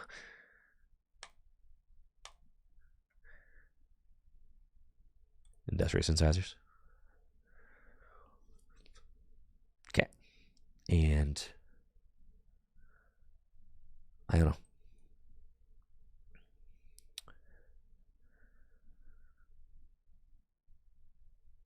Okay. It's pretty good, pretty good, pretty good. And then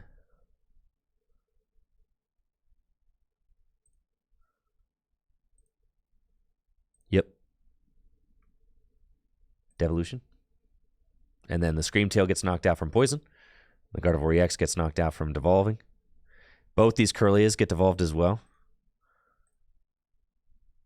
So they can't even evolve those Curlias into... Oh, no, they don't. Never mind. Oh, that would be so nasty. But they don't because they got placed into play. So I take it back. That would have been insanely nasty. But...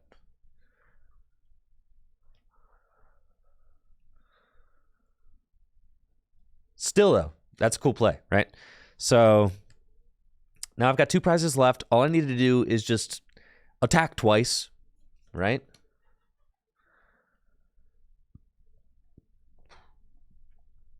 We should be okay. But this is Gardevoir. It's a totally broken deck, so they could very easily just win.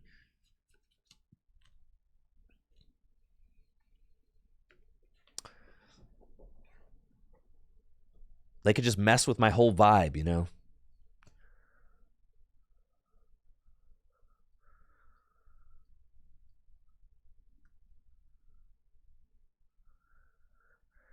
They could hit me with the schnasty Screamtail again. Iono me. Do mean things. Knock out my Bieberell. Stop knocking out my Bieberell. Right? So typical.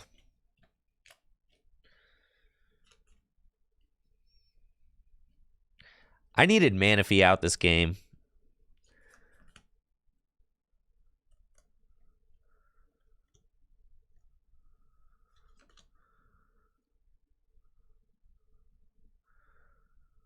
Okay, so they're going to do that. It's like, could be okay.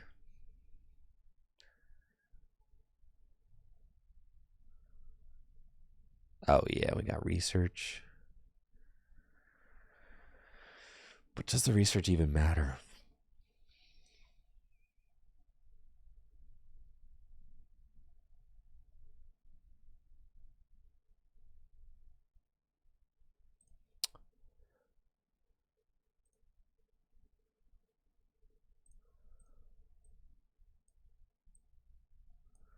We hold because if they Iono me, they could Iono me into boss.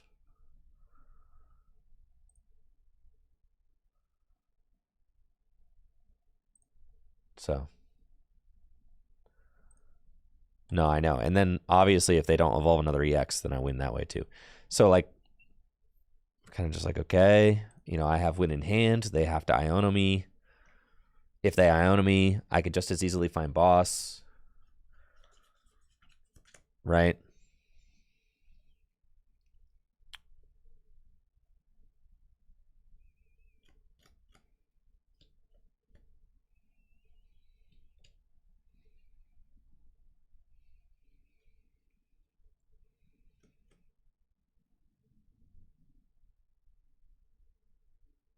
What you got, Squidward? What you got? Luminion? For Iono?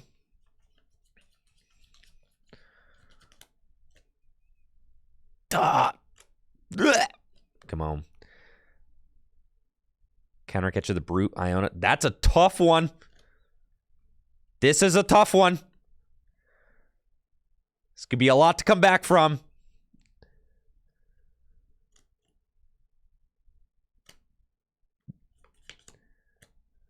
Yeah, I think they got it here. Dang. Guardy's good. Who'd have thought?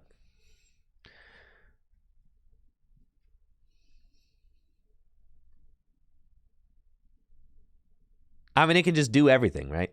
So if I top deck, if I top deck research here, I have a shot. But other than that, nope. The Manaphy would have been good that whole game. Yeah, GG's. All right, that's it for the stream. I'm getting out of here for the weekend. Y'all take it easy and have a good one. Thank you so much for another awesome week here at the Tricky Gym. And I'll be back on Monday, all right? Y'all take care. I got some videos I got to work on. Been a little bit behind. Got to play some Rapid Strike Urshifu. Got to play some Crabs. And then next week I am going to San Antonio. So anyone going to San Antonio, I will see you there. Make sure to check out FullGripGames.com for all the best Pokemon trading card game singles and sealed product. And DragonShield.com for all the best gaming accessories. Go Ravens. Now it's duck time. See ya.